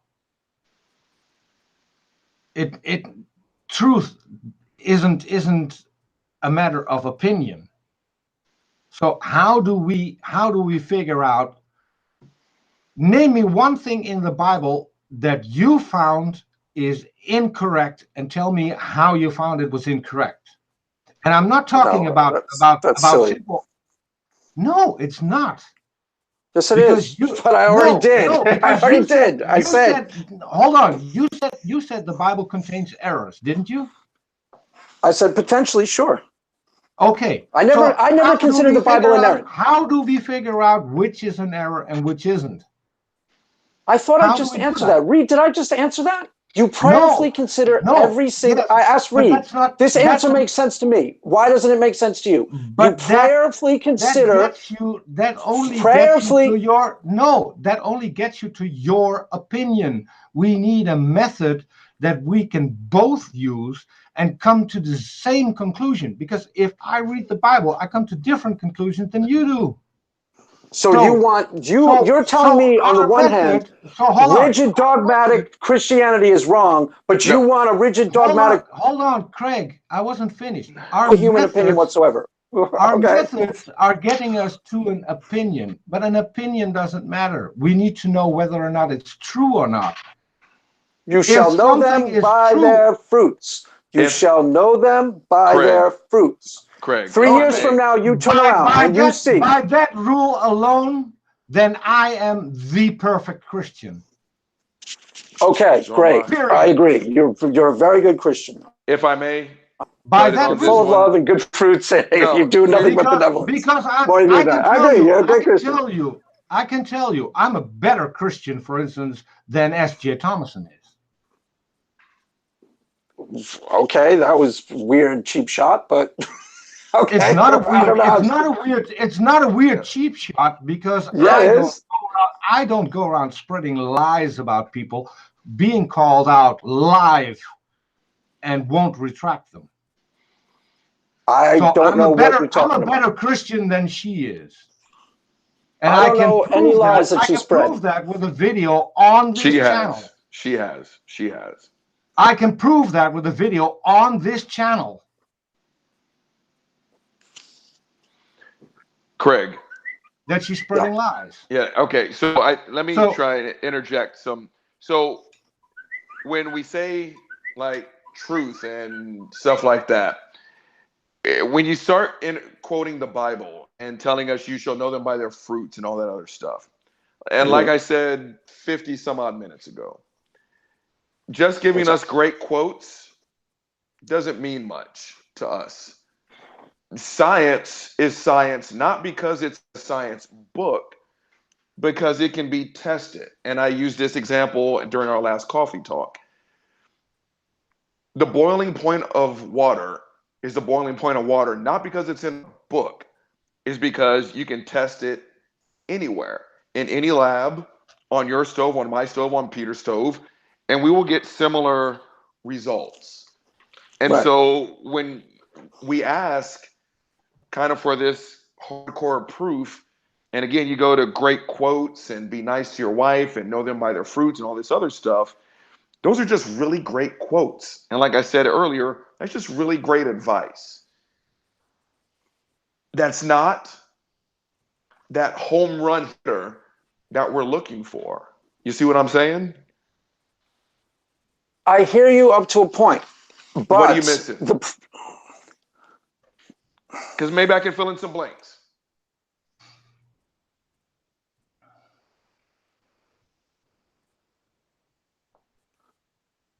Well, okay.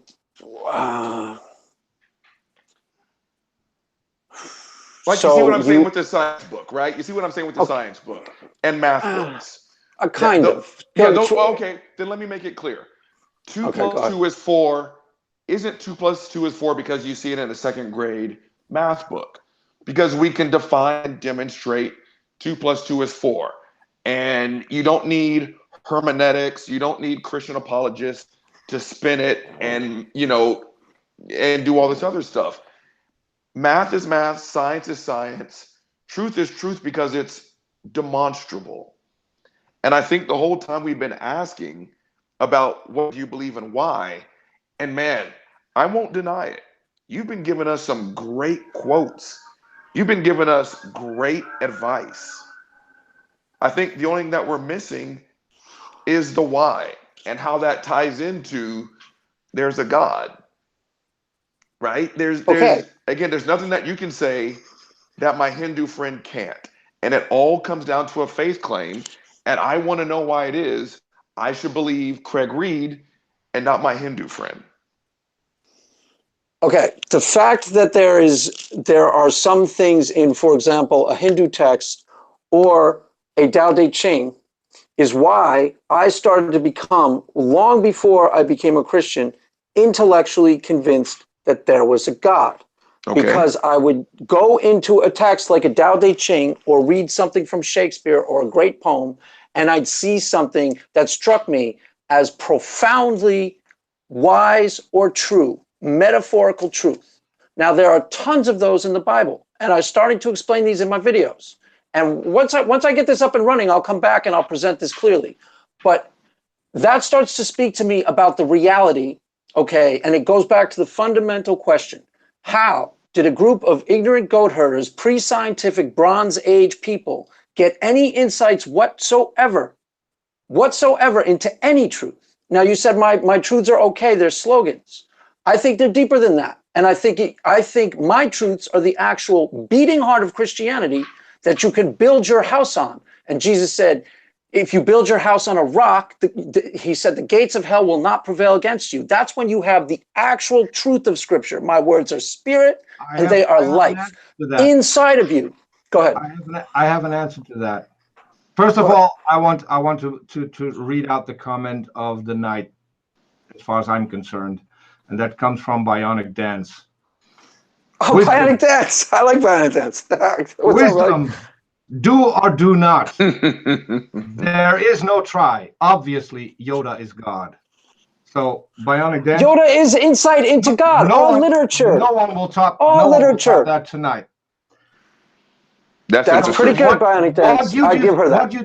What you just said, Craig, is I have an answer to that. Where did they get their wisdom? From society at the time, because there's nothing in the Bible that is special for that period of time. Let alone there is the time. Let alone there is. The time. There's a lot. There's a lot. 2,000 years after it's written. There's a lot. No, I just told what you I'm saying, five you're things. not listening. Reed said it was good advice. Hold on, you're not listening. I didn't say there is no wisdom. I said there is nothing in the Bible that wasn't already known at the time. Okay, let's try this. Let me see how you guys respond to this.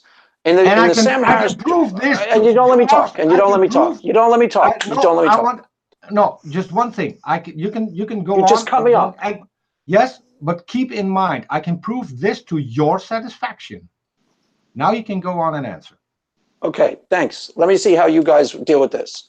In the Sam Harris-Jordan Peterson debate, Jordan Peterson turns to Sam Harris at one point, and he says, how we grade someone like Shakespeare. And he said, oftentimes creative people, often, not every once in a while, often a powerfully creative person like a Shakespeare will describe themselves as a conduit through which divine energy flows. A conduit through which divine energy flows. Gets at the nature of what exactly is talent. Now, she said Yoda, smart in a smart alecky way. She's funny. I like Bionic Dance. But she's actually getting at something true. When you're reading great literature and you see inspiration in great literature, the reason why we read, for example, Dostoevsky today, it's not because the characters in Dostoevsky are real. We are reading it for the ideas, for the profound, potentially sacred truths buried in the text. The profound, potentially metaphorically sacred truths buried in the text. Same way we should be reading the Bible. We shouldn't be reading the Bible. Is it 100% true? Is 100% true? Which no one claims comes from God, right? No, a lot of people claim it comes from God. I just told you. Shakespeare. A lot of people claim that creativity is a doorway into the mind of God. That's a common claim. That's not Jesus rose from the dead. That's a common claim. It's a claim. Yeah. It's an unsubstantiated claim. You said this during our first I'll give you that. Coffee talk with Stephanie, because she asked me about my spiritual experiences. And I talked about, I cry every time I hear Gloria Estefan's song Reach from the 96 Olympics. And I cry when I see the movie Titanic. I'm with you. I'm with you. And you asserted. That's a little lame, but all right. It's phenomenal. It's tremendous. It's tremendous. And you asserted pretty much what you're asserting now. Right? And you're simply just plugging your God into all things that are good. A great song. Okay, that's great. Yeah, and that is fine. He's actually the sovereign creator of heaven and earth. He's the only source of all good. And that leads you. That's great. And I wasn't even trying to tie this in, but this is my question number 7 on my sheet of paper. You said during our coffee talk number 2 that your God connects you to the right job and the right partner. And apparently he writes great music. He makes great movies. He gives you all these spiritual experiences. But my question is, why doesn't God stop pedophile priests from raping children? If he's going to make everything else. But when a kid cries out, please God stop Father McFeely from raping me again, why doesn't God step in for that? He makes great music, but he doesn't stop child rape. Why not?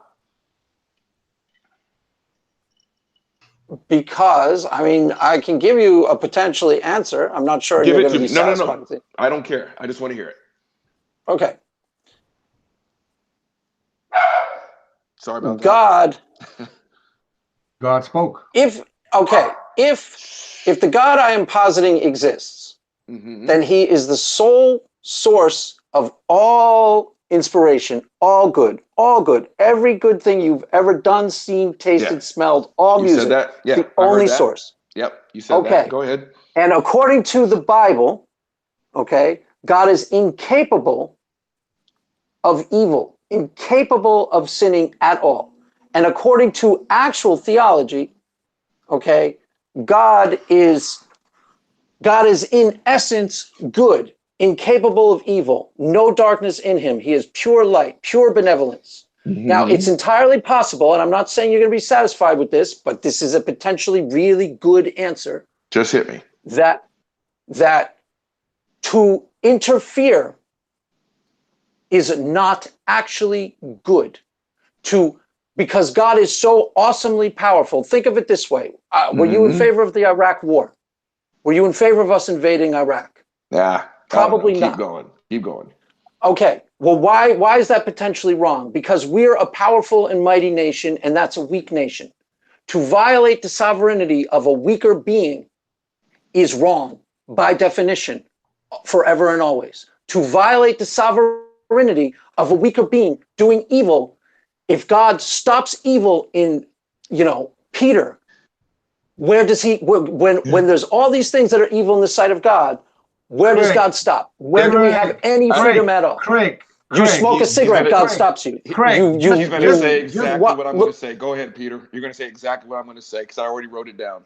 Yeah. What? Well, I'm just curious. Who decided to invade Iraq? Wasn't that your president? What's that got to do with anything? Well, then I'll ask this. I'm getting somewhere. I am getting somewhere. Craig, I'm getting somewhere. So it's George Bush. I didn't vote for Bush. I didn't vote for Bush. George Bush. I didn't vote for Bush. Please go somewhere with this because that's really annoying. That was a really annoying question. I didn't say you voted for Bush. I didn't say you voted for Bush. Okay, wherever you're going, get there. Did please, Bush that was just annoying. Yes or no? Did Bush order it? Yes or no? Yes. Okay. What does the Bible say about your president? I have no idea what you're talking about. What does the Bible say about Bush? You obviously don't read your Bible because the Bible says about your president that he is put there by God and you need to listen to what he says. That is in the Bible. Go look it up. Fine. I got that. Romans 13. Thanks for telling me I don't read the Bible. I know it a lot better than you do. So your God is fine with the Iraq war because he put that leader there. He is omniscient. He knew what that leader was going to do, and he was fine with the Iraq war. According to your Bible. That's the most mundane, inept reading of scripture and free will that I have heard. That's idiotic. That's imbecile land. That's imbecile land. That's imbecile land. Exact reading of your scripture. And you say... No, it isn't. No, it isn't, tough guy. No, it's not. It's inane. It's completely inane. Hold on. You said God is incapable of wrongdoing? That's what I said. That's the scripture. God is incapable of doing evil. So hold on. Violating the sovereignty of a human being is evil, potentially. Killing a newborn baby. Is that good or wrong? Oh God, you're going back to something that's I already told you. I'm just asking you a question. No, because I already said if the Bible is not inerrant, you can't hold me to this one particular part of the Bible and say, look what God did here. I'm not holding you to anything. I'm holding you to one of the claims that you made, not the Bible. No, you're not. No, you're not. This is getting ridiculous. This is getting ridiculous. You said God George Bush. This is getting absurd. George Bush is the president of the United States. I am asking you if killing a newborn baby is good or not. I am asking Craig Reed. I'm not asking Probably not, but in the context of the story of Exodus, it served a purpose that was potentially good. It's a story, period, full stop. Who says I'm talking about Exodus? I'm asking Craig Reed. Are you in Exodus? Point me to the verse where it talks about you. This is turning into cuckoo land. No, this is turning into you. This is turning into you, Craig, making a claim and then weaseling out of your own claim. Because if I'm asking careful with your insults, pal. Yes, but I'm asking you. You made a claim. I don't owe you answers. You talk to me disrespectfully in this end. Me, Craig, calm down. Calm down. Don't you dare insult me again. I'm not weaseling out of... I didn't insult you. Your premise is completely cuckoo. It makes no sense. It makes no sense. George Bush, did he order the war? Yes or no? Yeah. Doug Bush ordered the war. I'm already what past that doesn't even make Bush. sense. I'm already past George Bush. Okay, so you put insanity in my brain, and I'm thinking, George Bush, what's that got to do with anything? You don't explain it. Then you start saying, shut up, heaven, baby, so they count. Nonsense. And you know why you're getting mad now? Because you're being insane. Because you're being literally insane. Stupid claim about God, and you know that I can prove you wrong, and you know I will prove you wrong. So now you pretend to be mad at me because you're a really brilliant theologian. Right. Okay. You're a brilliant theologian, Peter, and I'm really intimidated by your awesome questions. You're really powerful intellect, Peter. I'm shaking you're shaking my faith to the core. Woo! Come on, man. I'm fairly good at assessing a character, and you are making a claim that you now want to weasel out of. What claim is that I made? If you don't, then simply answer my question. What claim did I make that you're pinning me to, and I'm so scared to answer? I'm so terrified. What claim are you talking about? You just went through this whole thing with George Bush that, as far as I could tell, is nonsense. Your claim about God being incapable of doing anything wrong. Yeah, that's theologically sound. Theologically sound. Theologically sound, but you don't believe it. Is that what you're saying? Not what I said. It's not what I said. So he asked me a question. Oh, come on. This is idiotic, Peter. What is theologically sound? This is idiotic. Most of what you say is not theologically sound. Yeah. According to theologians, not to me, to theologians. Great. You made a claim about God. You said God is incapable of doing wrong. Did you or did you not make that claim? Yes. Okay. And then you said George Bush ordered the war. And I'm like, what on earth are you talking about? Then I asked you the question, is killing a newborn child good or is it wrong? I'm not asking you what God thinks of this. I'm not asking you what the Bible says about this. I'm asking what Craig Reed thinks about this. Probably wrong. Probably. So you would probably kill newborn children. That's what you're saying. It's probably wrong. This is imbecilic. Hey, Craig. This is inane. So you would probably be capable of killing a newborn child. That's what forget this. This is dumb. Change gears. This is idiotic. Craig. Fucking idiot.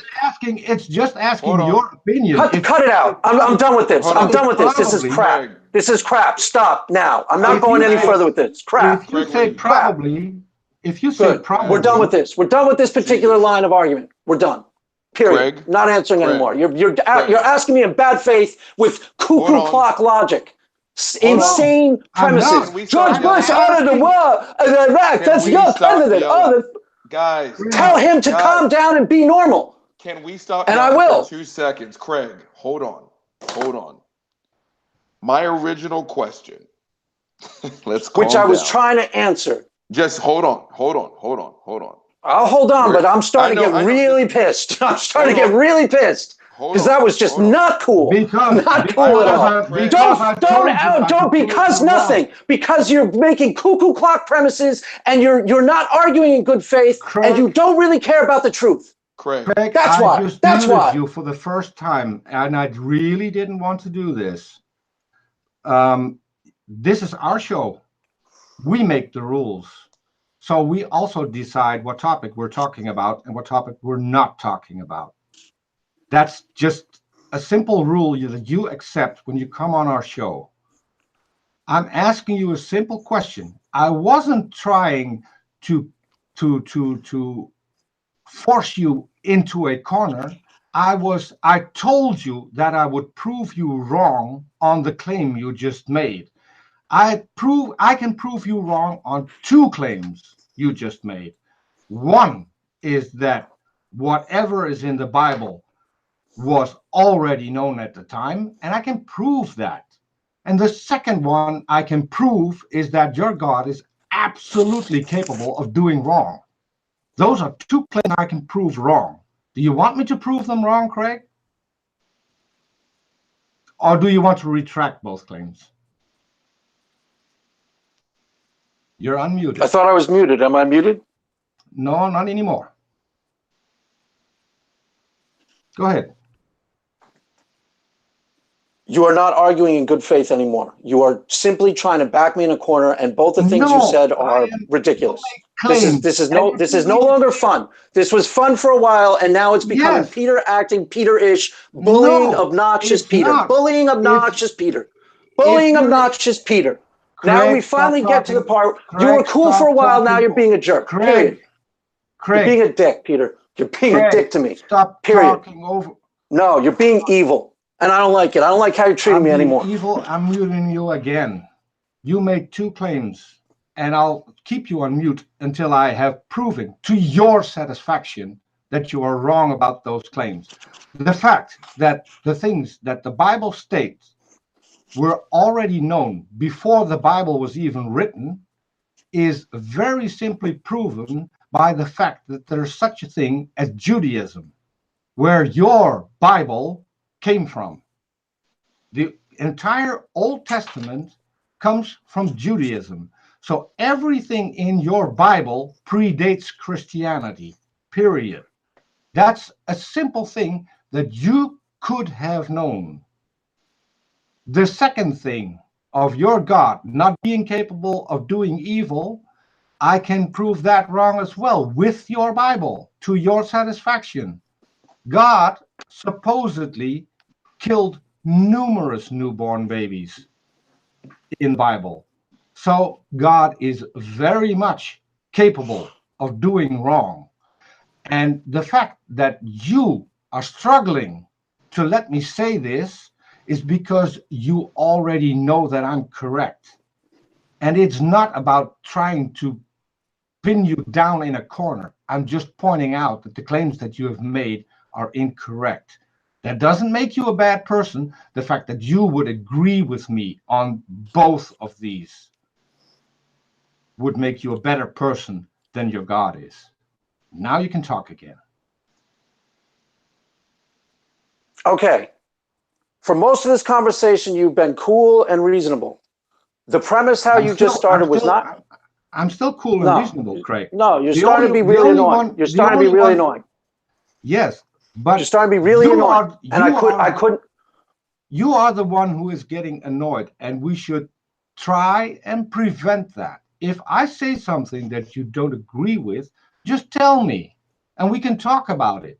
But don't start shouting, because that doesn't get us nowhere, and it ends the conversation. It doesn't help you, and it doesn't help me. I'm not here. I'm not here to make you an enemy. Okay. I would agree with that. For most of this conversation, you've been cool. I want to do the very opposite. Okay. I told you at the for most of this conversation. Can I talk? Can I talk? No, just one thing. At the very start of this conversation. Let me just keep going and keep going and keep going. But I'm not trying to back you in the corner, and I won't let you get a word in edgewise. Craig, at the very start, you're not being cool anymore. Let me talk. I'll be cool in a second. At the very start of this conversation, I told you, let's drop the animosity because it doesn't help us. So let's drop the... Yes, I did. You didn't. Oh, this is the first time we had a conflict, Peter. Okay, but most of this conversation you were cool and reasonable. Craig, if we have a conflict, we don't start yelling. We keep talking. Okay, fine. But if we have a conflict, you don't start saying, I proved you wrong and you're weaseling out of my awesome knowledge and my awesome proved you wrong ability. That's what you started saying to me. That's bullshit. That's a bullshit premise. Craig, I just made two statements while you were on mute. Were those incorrect? I wasn't even listening anymore, Peter, because you got so obnoxious with me. So I started getting really annoyed. And it wasn't because you're so brilliant and so accurate. It was because you're being obnoxious and bullying me and not letting me speak. Craig! It wasn't because you're so brilliant. Craig, shut up. Let me talk. Thank you. Prove my case. You're bullying me again. Bullying me. Do we have Judaism? Yes. Yeah, admit it. Thank you. Yes. Do we have, Craig, do we have Judaism? Does Peter. that exist? Does that exist? Yes or no? Does Judaism exist? And you don't think I should be mad at you right now? Judaism exists, Peter. You don't honestly think you're doing something in good faith, because I don't. Does it predate Christianity? I'm not going to pretend like you're acting in good faith. Does it predate Christianity? Sure.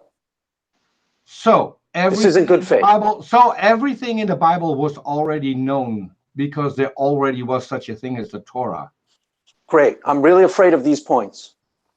I'm backed into a corner. I'm really scared of the stuff you're saying. The fact that these are powerful, awesome arguments. Craig, the fact that you're afraid of being wrong is telling, because I'm not afraid of being wrong. And you're ramming. If I am wrong, I will give you the opportunity to tell me why I'm wrong. You don't. You are ramming your points down my throat. You don't give me the same opportunity. You are ramming your points down my throat. You are ramming your points down my throat. You are. I'm on the receiving end of your behavior, and it feels really awful and obnoxious. I'm on the receiving end. You don't get to tell me I'm not experiencing something bad at your hands. I am on the receiving end of your behavior, and I'm experiencing your behavior as obnoxious and aggressive. Period. And you know why? And you know I think it's obvious. Because you're being obnoxious and aggressive. And you know why? And you know why? Because you have the answers, and you're going to make sure I know you know the answers. We have our rules on this channel, and that is that we, as the moderators, decide what we're going to talk about and how we're going to talk about it. If I come on your channel, you make the rules, and you can test me, and you can invite me on your channel, because on your channel, I will obey your rules. That's fine. On this channel, you obey ours. That's fine. And up until 5 minutes ago, we were having a really nice conversation. 5 minutes ago, you started trying to ram your points down my throat. I would prefer a good conversation. And I then stop trying to ram your points down my throat. And I'm not. Well, this is our show. If I want to make a point, I'm going to make a point. I don't need anyone's permission to make a point. Okay. Let's make that. But I can call you a bully. I can call you a bully with a clear conscience. You cannot call me a bully, because you accept the rules of our channel. If I want to make a point, I'm making a point. Great. Period. Now, can we move on, please? Craig, this behavior, behavior is why Charis will never talk to you. Yeah, I don't care. I don't care. That's crummy of her. I don't care. That's lousy. Charis at one point was my friend. She would talk to me. 2 days ago, it was one of the things that you demanded for being on this. Because I thought she would stop you from acting how you're acting right now. This is turned unpleasant, and it's not me. I can tell you what Charis would have done. Charis would have said, eject him from the talk. Then eject me from the talk. This is getting old anyways. That's what Charis would have. Eject me if you want. Great. No, I don't want that. What I do want is, for now at least, because we're already over 2 hours, and that's going to hurt the views. What I would like is to end the talk right here, and maybe continue at a later point. That's fine. I'll come back. Where we both have calmed down a little bit, and we both can talk, because you can or cannot believe what I'm going to say now. I'm not out to make you my enemy. I'm not out to act in a way where you would no longer talk to me. I would like I believe you. I would like a conversation with you, because I still think, and maybe you can tell me that I'm wrong, but I still think that you're more of an atheist than you're a Christian. And I think that you would be a better person if you drop that very last tiny bit of Christianity that you hold on to. Because that's the part That's the very part that makes you angry, that makes you intolerant, and that stops us from having a conversation. If I go to the Bible, if I go to God, you start getting fiery. And I don't have a problem with that. But for all the things that you have ditched from the Bible, from the entire Christian religion, you're just a tiny step away from ditching everything and becoming a better human being. And that's my opinion. And you can fair enough. You can tell me that I'm wrong. I still think that there's a better Craig somewhere down the line. Fair enough. Because you already agree with us on the most despicable parts of the Bible. So why even think that that's the word of a God? Why even think that there is a God? Because it's so obvious that the book was written by people. That would be my very last question to you. The book was written by people, and it contains powerful metaphorical truths. Those metaphorical truths were inspired by something. They were inspired by something. By people. That's my only point. By people. My only point. Something outside of the people. That's the only point I'm trying to bring to the table. Okay, Craig, the only thing outside of the people is their society. The same way we do it today, but better. Today, we have same-sex marriage. Today, blacks and whites are equal, or at least are supposed to be. They're still not in certain parts of the world, but they're supposed to be. And we can accept transsexuals, and we can, because they're people. We already are doing better than the Bible does. And we're going to continue because transsexuals still don't have the same status as gays have. So there's still a lot of work to do. And I know this because one of my best friends at this moment is a transsexual. Who? I talked to... My sister is one. Your sister is one, isn't she? She is. That's true, right? She just did her last show, and she knocked it out of the fucking park. Show meaning what? Show what show? What do you mean? Drag show. Oh, okay. Yeah. Another one you can follow on YouTube, Anti-Ordinary. Yeah, I follow Anti-Ordinary. I consider Demi a very close friend. Who? And Demi, Anti-Ordinary. Oh, I think I know who that is. I think I've seen that person around. You should invite her on your channel for a chat. I might. Okay, so can I say what I think happened for this conversation? Can I talk? Hit it. Sure. For the most part, I actually thought this conversation was really good. And I'm sorry I got a little bit fiery at the end. Can you hear me? Can you guys hear me? Every word. Yeah. You and I both get fired up, Craig. So I'm not going to say that I didn't do anything wrong here. So okay, but to be perfectly fair to both of you, we got a little heated at the beginning, we got a little heated at the end. But I thought most of this conversation, Peter, I will hand it to you. This was a good conversation, and for most of the part, it was I had no problem with how you acted, and it was fair and reasonable, and I thought it was cool and fun. So I have no complaints. Sometimes when we're talking about something we're both passionate about, sometimes it does get heated, and that was partially my fault. I got too defensive, and it's probably because this has gone on for 2.5 hours or whatever, and I'm starting to get and, potentially there's not a great answer for the problem of evil. That's a real challenging question philosophically. It's not something, here, answer evil, and I can go, here's why evil exists in the YouTube channel. So, possibly I'm defensive about the subject too. So I apologize for my part in it. And I'm no hard feelings on my end because I thought this conversation overall was really cool. I have no problem with how this went. None. Even the little heated bit at the end, not a big deal. Not a big deal. Great. Water under the bridge. Okay, so you said I couldn't go there. I'm still going there.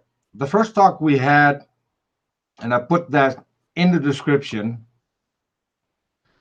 didn't go well because I was inexperienced as a host, and you got nervous. We were fine. This went much better. We were fine before we went live.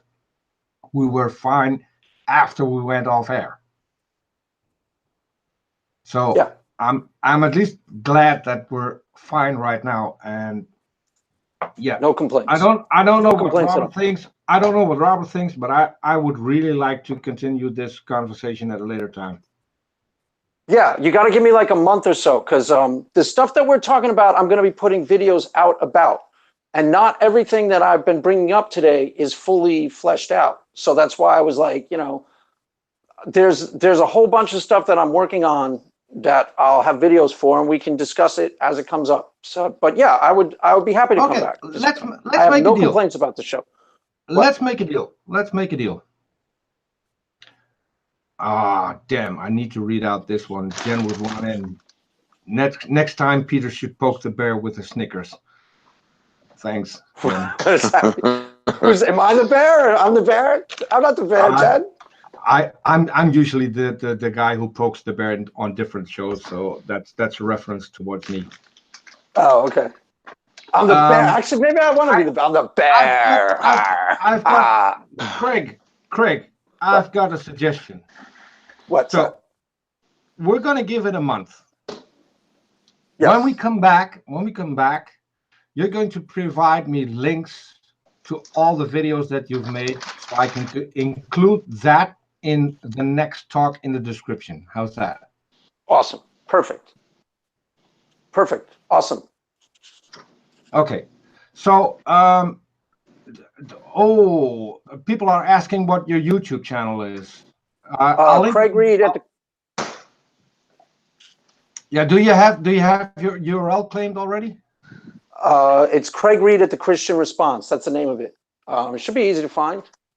Got a lot of interviews with atheists on there. You know, the cool atheists too. Shannon and Charis and. No, you guys are the good atheists. I wasn't dissing you. Robert, we're not cool atheists. Damn. Apparently not. We need to work on this. Not these nerdy atheists, the cool atheists.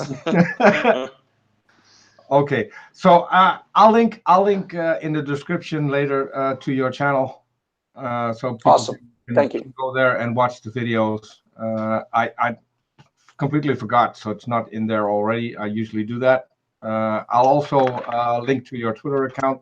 If people want to talk to you, they can catch you on Twitter. And yeah, I probably won't be there tonight, but yeah, they can chat with me on Twitter.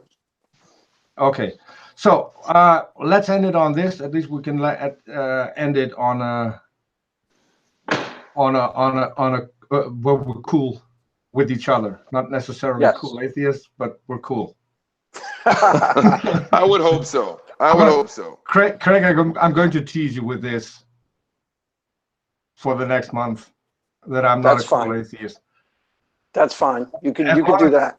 As long as you know that it's teasing, it should be okay. So I want to thank everyone who stuck in there for this amount of time, and I'm going to be back this Tuesday with another Christian who's come on our channel several times. It's Glenn Coker from Texas, and I'm going to have a very special guest host, and he's there with something that he has in mind. So that's going to be Frustrated Atheist. I'm extremely looking forward to doing a show with him. He has an ulterior motive, a good one, actually. So stay tuned and watch that one as well. And as everyone has a catchphrase, I would like to end this conversation to remind you all to what we just did, mind the gap. See you all next time. Bye-bye. Cool. See everybody. Bye, everyone. Bye, everyone.